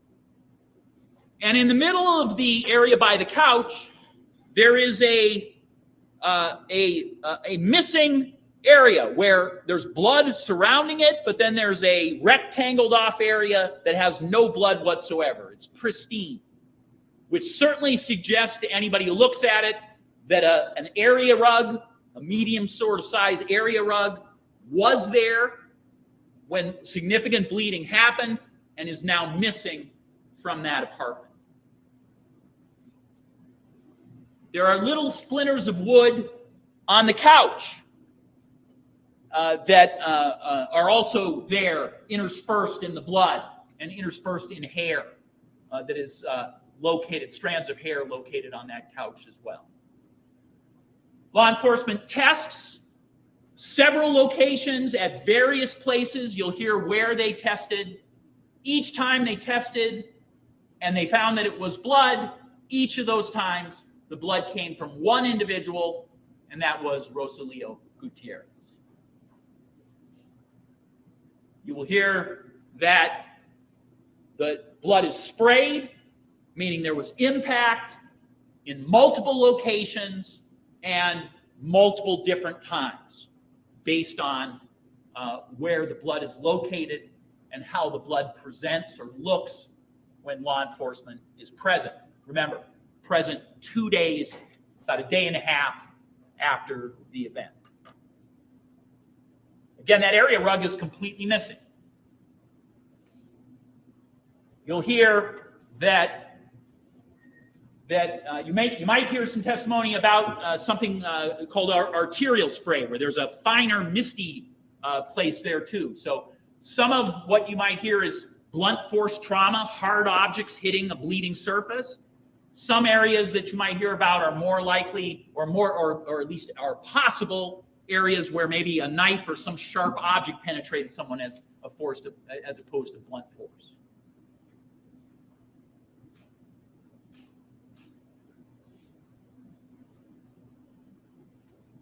Rosalío's own phone records say that he dropped his kids off because he had them that weekend. He dropped them off on the 17th. And then he went home, and he was home by 9:08 p.m. So just within an hour of when he's never seen again. Opened a beer, drank a beer. I think maybe opened a second beer. Was expecting this Miss Macias to arrive. His TV was on, and his phone it goes off at 10:30 p.m. around, and that's found several days later, hidden in his freezer. His phone and his credit cards are behind all the items in his freezer, hidden there. In the cold, the phone goes off. The last time that phone is on in any way, shape, or form is around 10:30 p.m. on the 17th. Rosalío's keys are there. His wallet has ended up on the couch over some areas that already had blood, so it was placed there after the bleeding occurred. As I said, his credit cards. No, were they found did in not the swab apartment. the beers. There's been no evidence that his credit cards or his bank accounts or any other identifying pieces of that type have been used ever in the 1,018 days since. The home, you'll see the pictures, is filled with pictures of his two children, 11 and 8.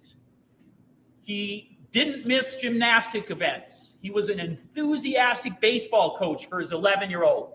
You will hear electronic media talk about his excitement and planning for his coaching of his 11-year-old that will be starting literally just days, certainly weeks. Baseball season is right around the corner, and watching his son play baseball was one of the true pleasures of his life. 2 days after he is gone, he has in his date book, his planner, that he is going to be at Camp Timberlea with his children. Some of you may know that local summer camp. That's a 2-day. That's an experience that's supposed to occur on May 19th, just 2 days after this. He never arrives. He never accounts for this with his kids. Obviously, he never coaches baseball. In fact, neither of his kids, who talked to him all the time, who saw him every week, who were in contact with him multiple times a week. You'll hear that his 11-year-old son spoke to him during this time period multiple times per day. And there was never another split second of communication, and has not been for 1,018 days. Okay, so he's been missing for 1,018 days. He and his mother had a very close relationship. Very close. and he has missed all of her important occasions in the last 1,018 days. And the kids he was so devoted for. Never, ever before missed these occasions. Never before, ever out of touch his entire life with the people who cared about him.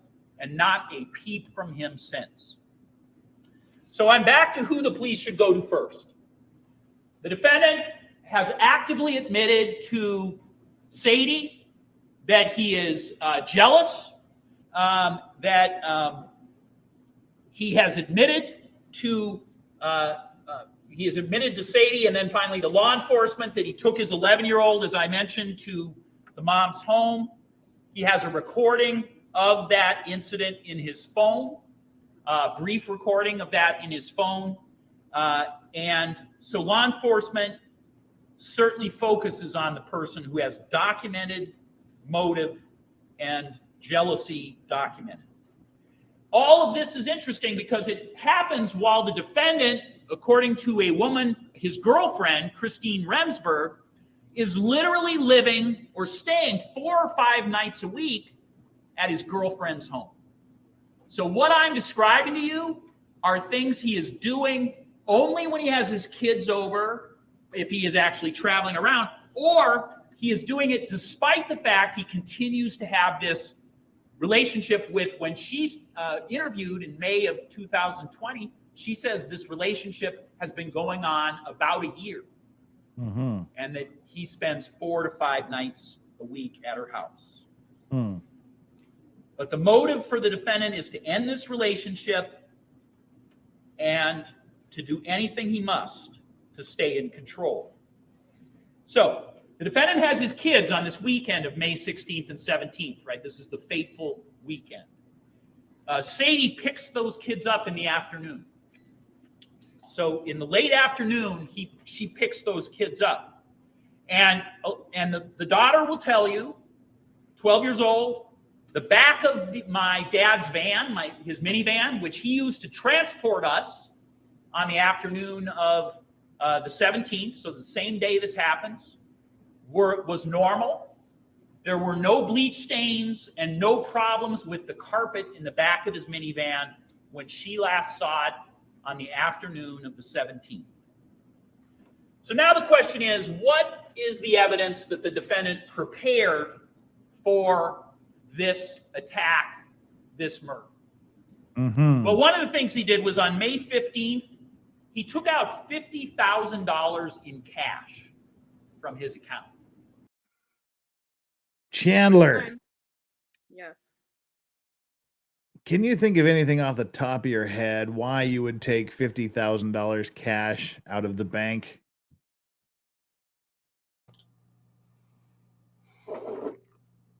One second. Nicholas, is there any reason why you would take out, 50,000 anything out of the bank? Wow, Law and Crime just lost their feed. Interesting. Weird. Oh, it's still up where I sit. 50 grand is a buckload of money to have in cash. And, well, he just sold a bunch, I guess, because if he harvested the 72 plants from his hallway, and only that little bag is what's left, that the daughter didn't know what it was.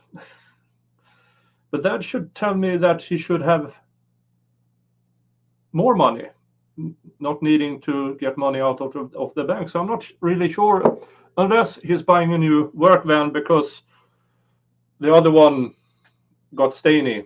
I don't know. What do you mean I'm just being a boomer? Come on, Coke Fairy. You can do better than that. And it's after 6 o'clock here. Cheers. Yeah, you're off work officially. Officially. So, I mean, I can think of several reasons. One, nefariously, yeah, you're gonna buy some more supplies for your alternative business. Excuse me.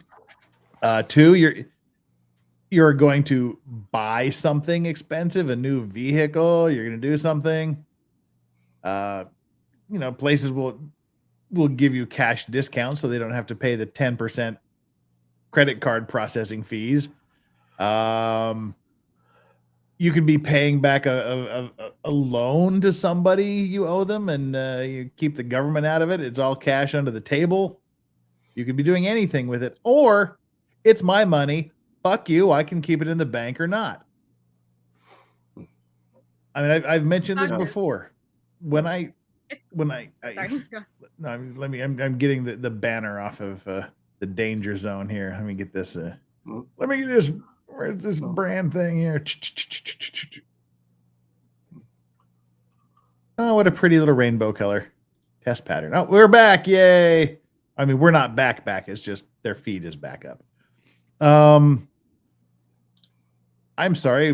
What were you going to say, Chandler? I was just going to say that it's not a crime to take money out of the bank, and it's nobody's business why he took $50,000 out of the bank. And unless they also found passports and fake mustaches like they did in O.J. Simpson's Bronco, I don't think that the $50,000 is indicative of anything. It's just not important. It's not.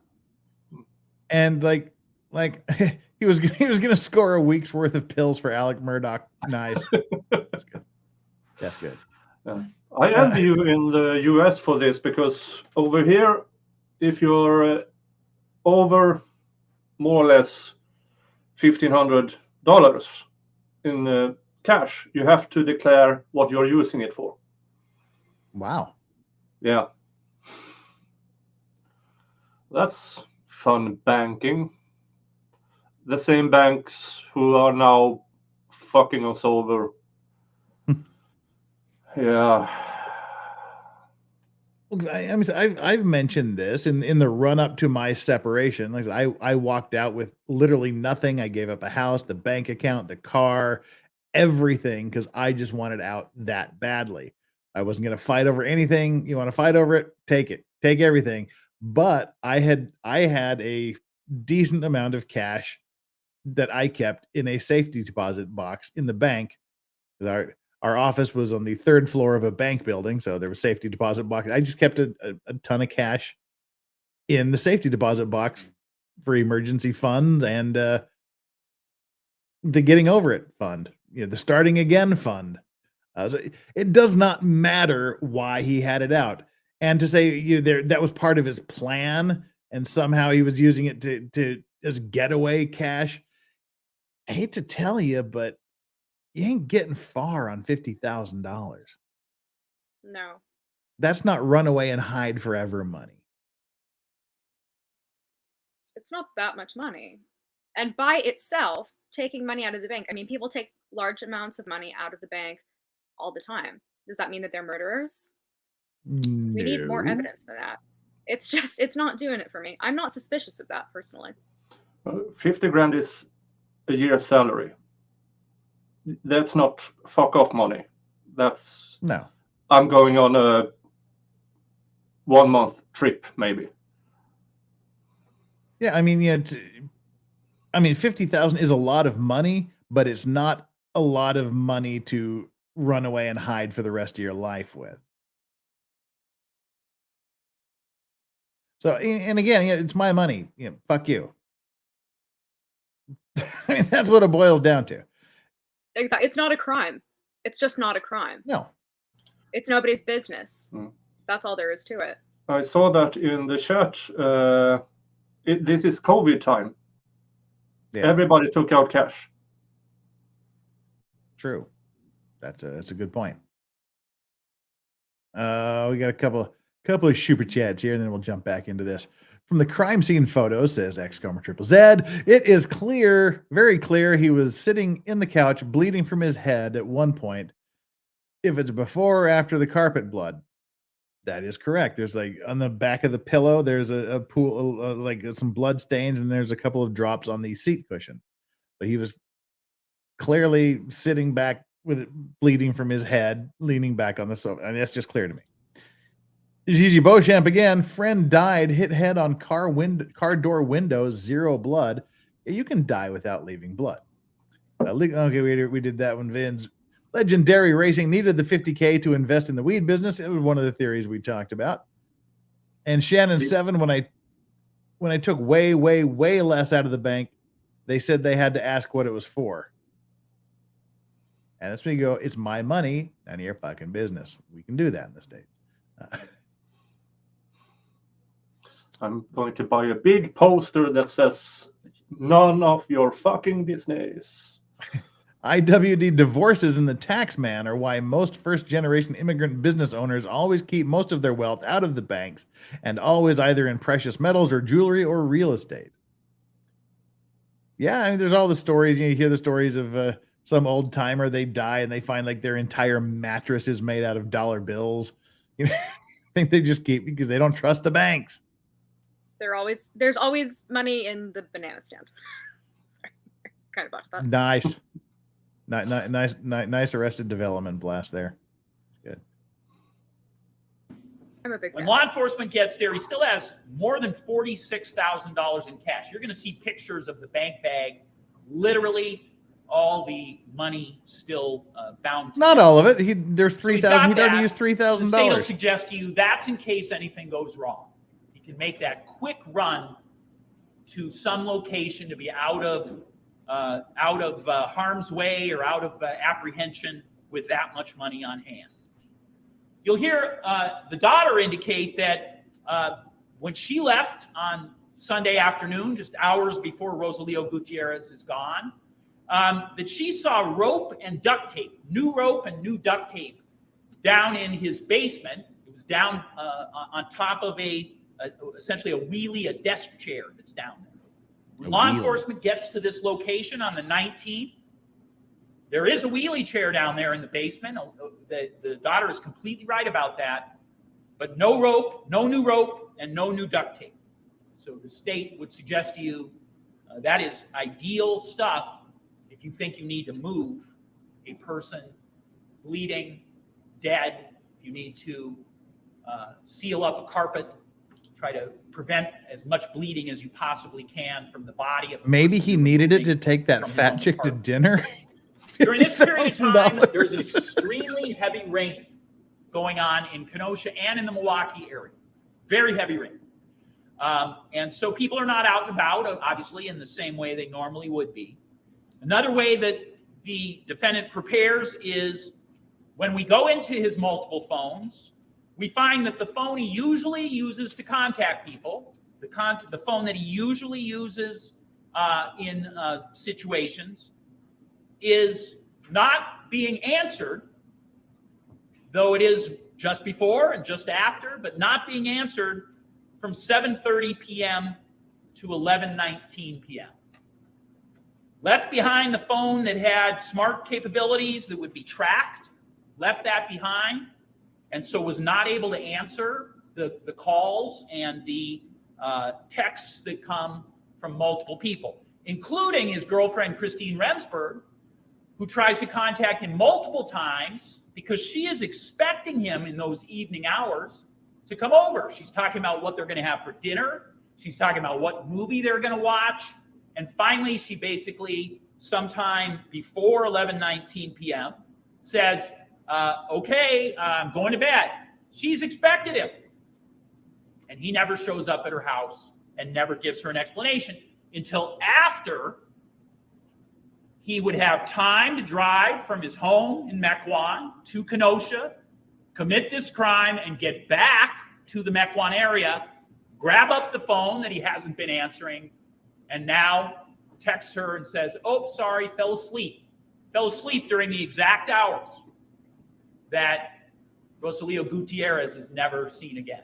But wait, I thought she was afraid of him and afraid for her life, and she could have been killed by him. But what? You're not coming over for dinner? What are you doing? Where are you? What's up? My God, how long was this effing opening? Much shorter than we're making it. Yeah. Much shorter than we're making it. We're just going through and nitpicking and commenting, and I know we're probably just dragging it out, and I apologize for that. Yeah. First, a few minutes ago, he said that this rug was saturated with blood.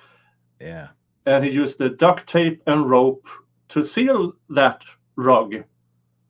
What? How do you seal a rug around this big person who he claims it must be saturated with blood? And no blood except that smudge. Yeah. And lots of duct tape. Did they measure the area rug? Because that's a 270-pound man. I think it's very hard to imagine a 270-pound man being wrapped up in this little area rug that didn't seem to take up that much space. I could be wrong. It could be huge, but I don't think the rug was big enough to wrap him up in. 5 by 7 or 5 by 8 feet. That's the claim. Okay. I don't know. I'm not sure. Even if they could, I can't see it being wrapped to full laps, or how to speak. So I just don't see it. I'm trying to see if I have a rug that size, because I'm taller than Junior, but about that. Well, not that much weight, but not far from it. I'm 6'3", 6'4", around 250. Just to see, can I be wrapped in a 5 by 7 rug? And that without blood leaking everywhere. I have a hard time with that, because even if he lifts him up, there's a banana shape. Blood should have been pouring out from both ends if he carried him over his shoulder, anywhere like that, because yeah, I don't see it. I think it's impossible. I mean, it goes way beyond not seeing it for me. It's just impossible for me.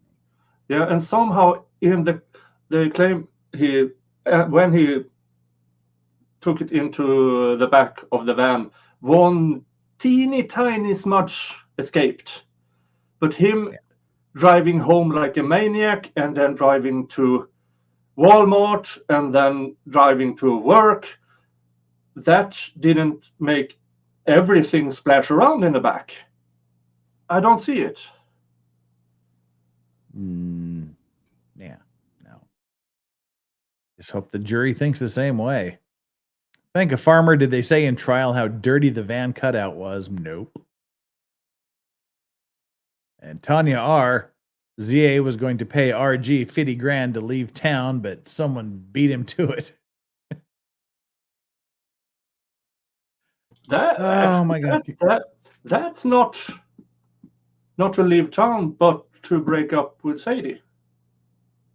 Because Junior owed money everywhere. It's not impossible. It's not out of reach. Maybe it's not probable, but it's not out of reach. We have an AussieOverlawd sighting. He says coming, and I just said too much information. So he should be here soon, I guess. And then has a very long conversation with her, like a 42-minute conversation with her from midnight to 12:49, maybe trying to get back in her good graces. Because she's back with him the next night. She comes to his house for one of the very first times she's ever come to his house. She comes to his house that night, the next night, and then the night after that, which is the night he's apprehended. So she's in fear for her life, and she wants to get him. She goes to his house 2 nights in a row and wanted to go to his house 3 nights before that. Boy, this sounds like she's just terrified as fuck of him, doesn't it? They're going to have dinner, and then she goes over to his house 2 nights in a row. Yeah. Not seeing it. So then I want to talk about the cover-up, because a lot of times the way you can tell that somebody's responsible for something is their cover-up, right? That's a common way of determining somebody did something really bad. So officers get to the defendant in the evening hours. And so it is. It's been 2 full days since Rosalio Gutierrez is gone to everyone who knows him. And prior to police getting okay, there, you're right. It's about the new girlfriend, not Sadie. couple of buddies. You're right. Sorry. Rosalio Gutierrez, who have heard Rosalio. You're right. That was not about Sadie. Forgive me, and just remember about me. Everything that guy just says, bullshit. Thank you. I retract my statement. We all make mistakes. Gutierrez say, hey, I've got this new woman I'm seeing. Her name is Sadie. She's got a crazy ex-boyfriend, and maybe even that he broke in my truck one time, right? So when Rosalio Gutierrez is missing, and the friend group begins to understand this,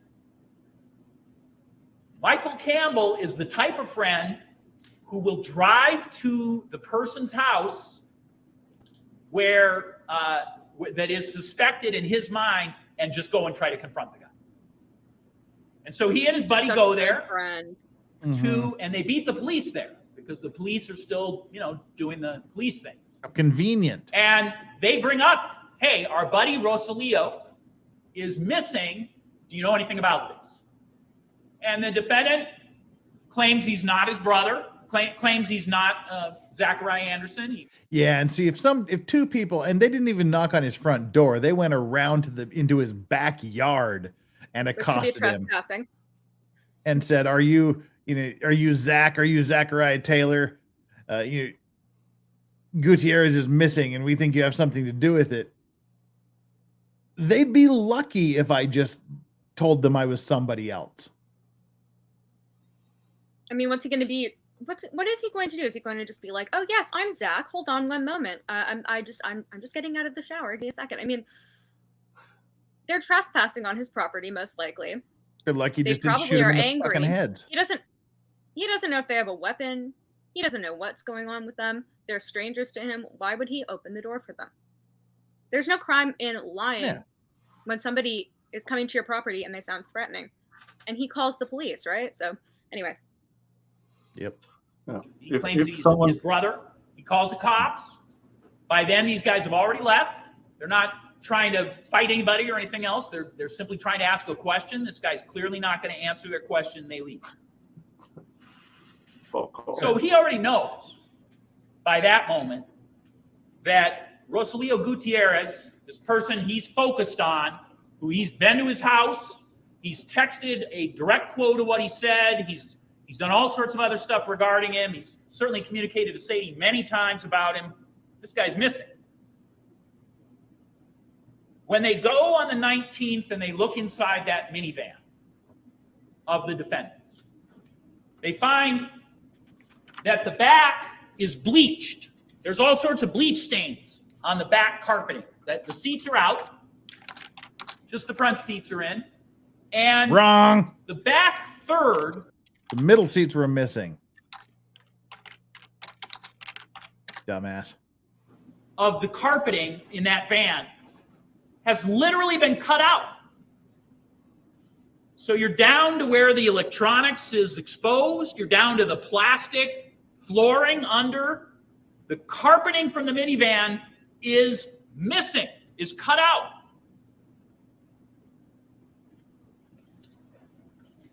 Where on the 17th in the afternoon, his daughter said, yeah, it was in there. Nothing was cut out of there. And there was no bleach. Fresh smell of bleach. Carpet cut out in the last 48 hours. According to one witness, 2 other witnesses said it was there, cut out long before. Early morning hours on the 18th, so let's say defendant arrives back in Mequon. By 4:18 a.m., he's searching for area stores by him and when they first open. So he puts in Menards, he puts in Walmart, he's going through all the basic stores. Which of them opens first is essentially his line of inquiry. And he ends up getting a Walmart, opens at 8. This search happened at 4:18 a.m. Okay, this is now about 6 hours after Rosalio Gutierrez is last known alive. And you will decide what to make of this. The defendant arrives there just after 8, like 8:15, 8:18. It's pouring rain. It's still pouring rain, just as it was the day before. Pouring rain parking lot, not many cars. He parks as far as you can humanly park that minivan from the entrance. And he walks that whole distance in, as opposed to parking in any of the probably hundreds of spots that are closer. He parks as far away as possible. Does he have the body still in the back of that car, wrapped in that rug? He buys, with cash, bleach, rubber gloves, garbage bags, shampoo, Q-tips, pays sardines, cash, leaves, and heads over to an area where he is doing home demo and rent. He's doing some demo at a lake house in the Belgium, Wisconsin area. A little more isolated locations, not his house, in case law enforcement was already looking for him, in case the body had been discovered. This is on the 18th in the morning, okay, just hours after Rosalío Gutiérrez has never been seen. He's at that location, according to his phone, for 3 hours. And then leaves, goes to many other locations, but near that location, so within that immediate area, is a state park, is Lake Michigan, is a number of other remote locations, and hundreds of dumpsters, right? Over the course of any area in Wisconsin, there are hundreds of dumpsters where you might put the remains of none of which you found the body in. Right. So he's got a burn pit at his house that he has smoldering when the cops get there 2 days later. He's been operating the burn pit in the pouring rain. In it are an underwear band from Fruit of the Loom underwear, jean buttons, steel-toed boot components. Did he burn some clothes that he might have been wearing on that day? You have to prove that. Officers eventually get into the defendant's laptop. When they get into it, they find a file that's labeled Rosalío Gutiérrez Jr. So it's got his name. This is before law enforcement talks to him. I mean, you know, I'm sorry. They don't know this. They haven't been in his computer when they speak to him. But he's typed in the name, Rosalío Gutiérrez Jr. In that are picture after picture screenshots of Facebook photos of Rosalío Gutiérrez out socializing, but also a number of pictures of him with his kids. And we're going to show those to you to let you think about whether this is obsessive sign of dangerous behavior, to have collected these kind of photos in this folder on your laptop. It's got business info, it's got CCAP entries, it's got an electronic map that's pinned to the actual location of Rosalío's home. And then in that same file, under that same label, he's got a picture of one of these trackers. Just a photo of the tracker, you know, like a screenshot, right? Auto tracker, voice activated, that spy equipment that he has ordered and paid for just days before. So the defendant, when law enforcement speaks to him on May 19th, knows Rosalío Gutiérrez is missing, knows they want to talk to him about the possible stalking of Rosalío Gutiérrez. That's what they tell him they're talking. He knows what he has been doing. He knows the facts that we've described happened. There's no way the defendant does not understand how important a moment this is. Here's his chance, if he's an innocent man, right, to talk about exactly what the details are. Innocent man, good Billy Joel song. Exonerate him. Let's clear this up. Here's what the defendant does. When asked what vehicle he drives, he wants to stick with that he drives the Audi vehicle. In actual fact, Christine How can Remsburg you be this is guy's driving age the and not know defendant's how to pronounce Audi? around because her car's on the fritz. So he hasn't driven that car around recently much at all. In the Walmart video, for instance, on the 18th, he's driving the minivan. When he drives the kids back and forth on the 17th, he's driving the minivan. He decides to only share that he's driving the Audi. Why not bring up the minivan? Why not tell him right away, hey, the car I'm using is the minivan. Please go search it. Go do whatever you want. Go take a look at my minivan. Absolutely. Instead, he wants to talk about the Audi. Reluctantly indicates that the minivan is a vehicle. Oh, but anybody could drive that. That's how he decides to behave, knowing how important this moment is. He acts to these officers, tries to give these officers the officers the impression he doesn't even know this Mexican guy's name. I think they call him Junior, something like that, he wants to say. Well, he's written Rosalio Gutierrez Jr. in his computer. He's told his daughter the name of Rosalio Gutierrez. There's a phone message or a phone recording that he records between him and Sadie where he finally admits, okay, I told her the name. And yet with law enforcement on the 19th, he chooses to act as if this is not even a name he knows. He says Olivia gets that from a grandma, when in fact, he admits to Sadie that's not the case. He denies ever being at Rosalio's home to the officers, where we know based on the electronic evidence, both his text and his own phone, that he's there on May 13th. We know that. But he chooses to deny that he has been there. In fact, says, I don't think I've been to Kenosha. Though his phone is going off a Kenosha tower when he is directly quoting Rosalio. Then he's asked a very simple question. Again, this is the 19th. Where were you in the evening 2 days earlier? Okay? Not where were you 5 Wednesdays ago. Where were you in the evening 2 days ago? He says, yeah, I was with my girlfriend, Christine Remsburg, spent the night over there. That's where I was. Later goes off that. Later changes that up a little bit. But that's what he wants to go with. When Christine Remsburg, who has been with him the last 2 nights after he didn't show up at her house on the date of this homicide, when she's asked that question, also during this exact same time period, where was he?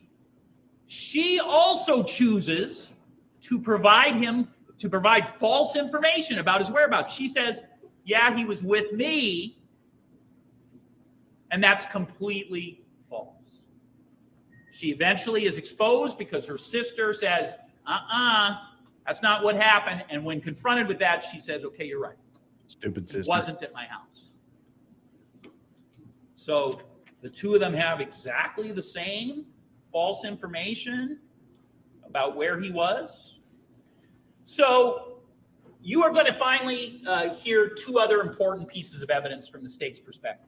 Oh, what are those? One is when the crime lab examines the van in question. Ooh. These are people who are the experts in the state at trying to figure out whether there's worthwhile evidence and then trying to do the appropriate testing of evidence having to do with DNA in the state. And so the experts come and the van is eventually brought to them, and they go through that van and they identify a particular location that is near the back. So in that same 1/3 of the minivan where the carpet has now been cut out, but it's about halfway up and it's on the plastic panel and it's just a little speck. And when the 2 DNA and crime scene analysts, when the DNA and crime scene analysts see that, they both say, we think that's blood. But it's so small that they decide that is just going to be our observation. We're not going to use a chemical on it. We're afraid we might not get DNA if we do that. So they observe, they believe it's blood. It is taken to the crime lab. It is tested. And based on the results, again, the analyst, Lisa Treffinger, will tell you she believes it's blood. She believes that based on the process of elimination. It's not semen. It's not skin cells. It's not saliva. It's not a piece of hair. And therefore, based on the content, based on what we can get on the results, it is blood. I believe it to be blood. She will offer that opinion to you. Okay, that's She'll accurate. also tell you that her test tells her that that blood is the DNA of Rosalio Gutierrez. No, that's not what her tests Rosalio showed. Gutierrez. Sorry, liar. There's not going to be any evidence he's ever been in this van, certainly that he's ever bled in this van, that he has anything to do with this van. And his blood, his DNA, is located on that speck amidst the area, not in the same area, but in the van filled with bleach and with the cutout carpet. Cutout carpet is never found, by the way. Clothes that the defendant was wearing on the 17th are never found, by the way. Then finally, you're going to hear evidence of an individual, an inmate named Marquand Washington. Marquand Washington has very serious federal charges that are going on right now, and he's being. Thank you for giving us a 1 second. You'll hear break him from say this guy. that several months ago he came forward to his attorney and told his attorney that I previously roomed with. I shared a cell. I was a They're bunkmate, roommates or cellmates.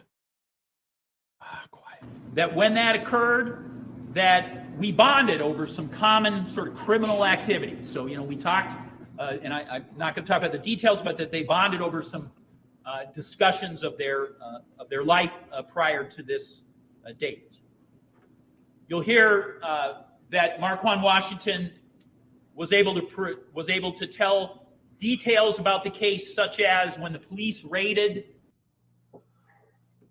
residence, they found a lot of money and a little bit of weed. And that you'll hear Marquand Washington say the defendant described the house that was raided as a crappy house, but in a nice area. You'll hear Marquand Washington say the defendant told him when talking about murder that murder takes a lot of work, that you have to figure out ways to track people and stalk them, learn their habits, learn what they are up to so that you can find your moment. He suggested trackers from Amazon would be something that would be worthwhile to consider. Marquand Washington says the defendant told him that he wrapped the body up and took it away, that he put the body in trash bags, that he made sure the trash was gone and so it will never be found. Marquand Washington will say, well, how did you lift that guy? How did you lift him, however you got him out of there? And the defendant told him, I was working out at that point. I was so strong, adrenaline. He said, I was like Superman. The combination of adrenaline and my working out was what allowed him to do it so. He didn't testify anything close to that. Marquand Washington tried to get him to tell him, well, why? Why'd you do this?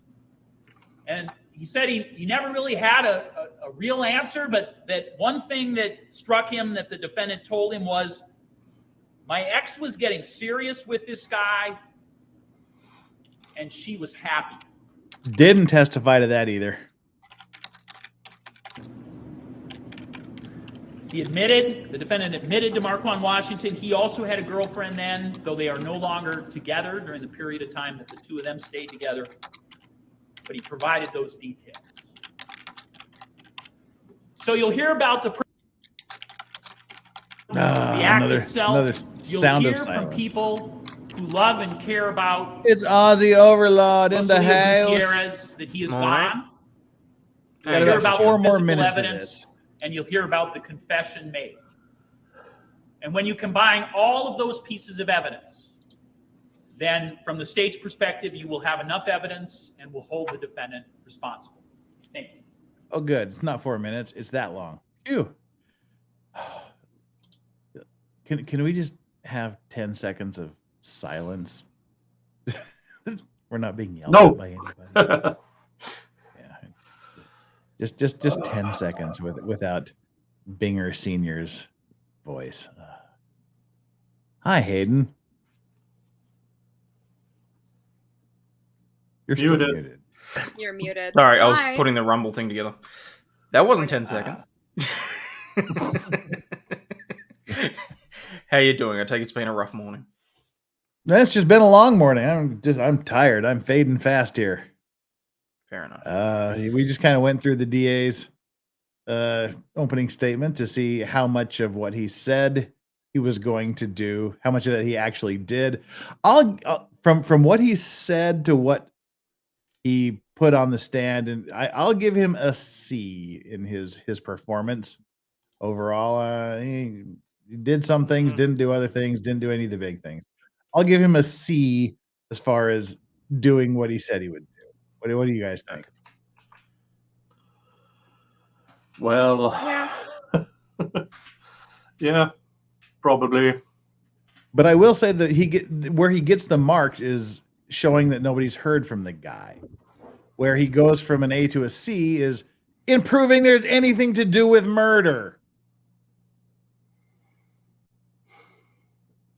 Yeah, he did a shit job. Sorry, I'm not impressed. What grade would you give him? C minus. Okay.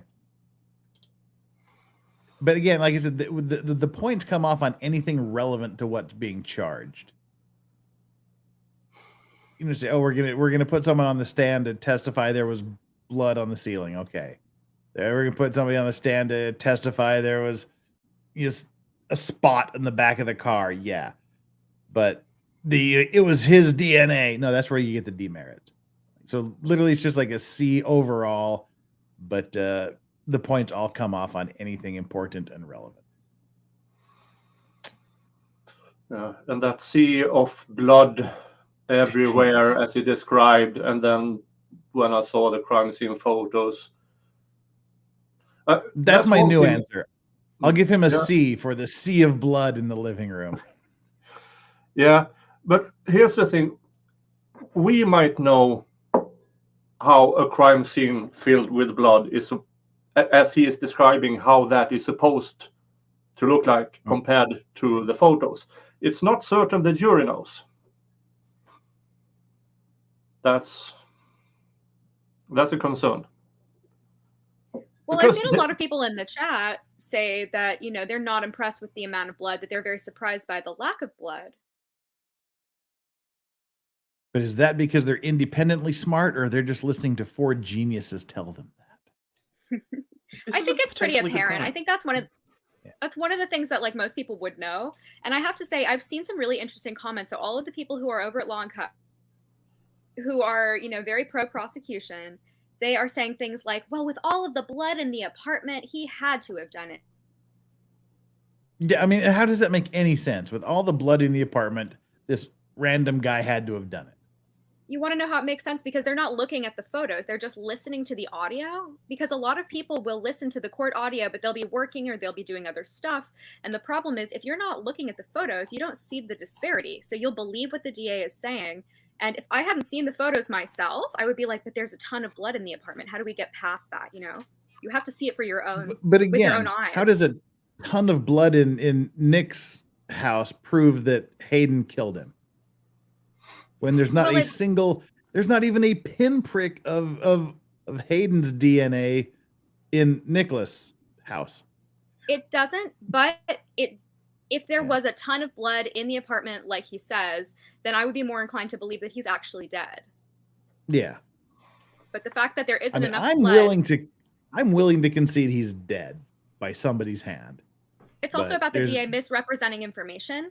It's about his credibility as a prosecutor. He's saying something that we are not seeing with our own eyes. What he's saying and what we're seeing are not matching up. And so that makes me not trust him as a prosecutor.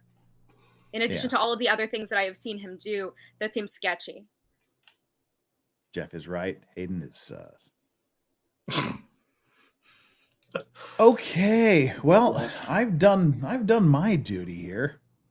It's whatever time it is there. 3, 2, so it's 1 p.m. there. That officially puts him at the end of the lunch hour.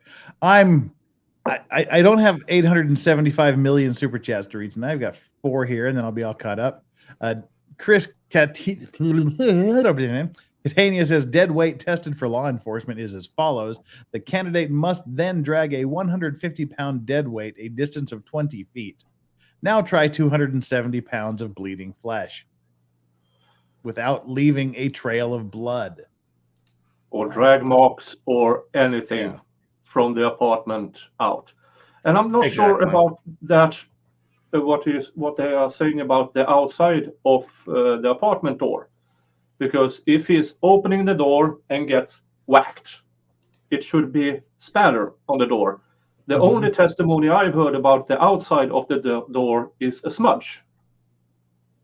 There's some spatter marks. There are there. Okay. Yeah. Which they said he didn't know if it was soy sauce, I believe, as they said the first thought was. But then she had to think, what did we have for dinner? I don't remember having anything with soy sauce in it. It must be blood and Zach did it. IWD, is there anyone in the DA's office that doesn't have a head trauma-induced learning disability? No. That's the short answer. KFG, is disgusting how much this prosecutor is blatantly lying plus changing witness testimony. This guy should be disbarred. You have a huge leeway with opening statements and closing arguments because it's not evidence. You can there's like 4 or 5 things that you can't do during opening statements and closing arguments.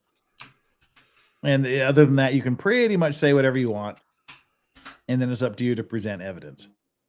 And Sniper says, Legal Vice, has anyone ever asked why RG would willingly open the door to ZA when he obviously would have known what he looked like? My impression of their weird story was that he was just out in the hall and then Zach ran up on him and launched a blitz against his head.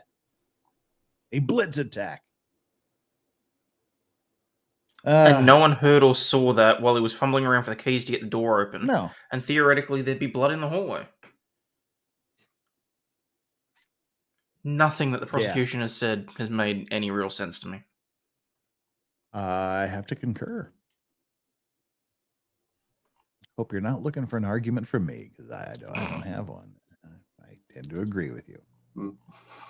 And on that note, oh, sorry. No, is your stream up and running, Aussie? Yep, all good to go. We're good to go. All right, let me just double check here. We have everything.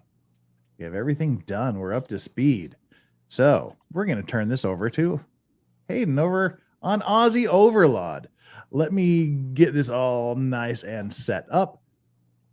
And by the way, thank you to all of you that have subscribed today. I'm now at 36,025. Please continue to hit that like button and that subscribe button. Today's poll, let's wrap up today's poll here. I hit the like and subscribe button, and now that I'm voting for the most used phrase of the trial, 10% of you said, 20% of you said, 34% of you said, I object, and the number one used phrase was 36% of you saying, So there you go. Thank you. Thank you very much for taking that ridiculous poll. We'll be back tomorrow on my channel for a little bit of OJ. I object. After that, we'll, if there's no verdict by then, we will resume our verdict watch. So thanks everybody. Thank all of you people here. The mods. Sorry, I just saw something funny on Twitter. Stupid Twitter, go away. You're distracting me. I literally have to pull it. All right. So thank you very much, mods, for being super moddy. You guys are great. Deeply, deeply appreciate everything you do. All this time you spent here just keeping everybody in line. You guys are super great. And thank you, everybody in the Vice Squad, for your amazing chat. As always, we have the greatest chat on the entire YouTube platform. Thank you so much for the generosity with the super chats and the subscriptions. We'll see you all tomorrow on my channel. But right now, we're going to go over to AussieOverlawd. And the reason I'm dragging this out is I'm still attempting to set this up here so that we can feed directly into Aussie. And we are almost there. Have to go to content screen. Then we have to go to live.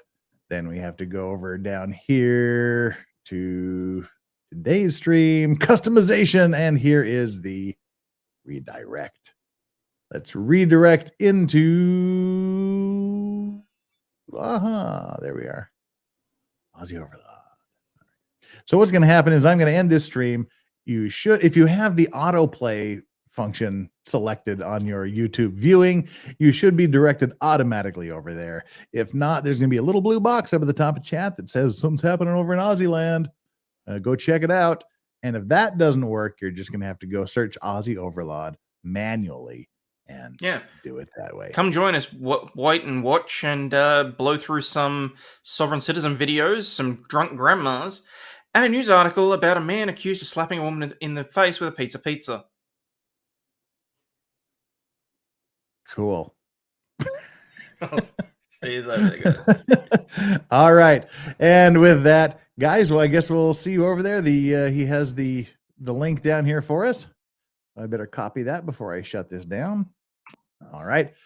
Everybody, we'll see you tomorrow early for OJ, and if necessary, more of this. And then Friday is hopefully going to be a chill stream where I drink some Korean soju and eat a horrific new concoction from KFC, the Triple Down Burger. We'll see y'all over there. Take care, everybody. See you on the flip side in about 30 seconds over in Aussie land. Bye, all. End broadcast.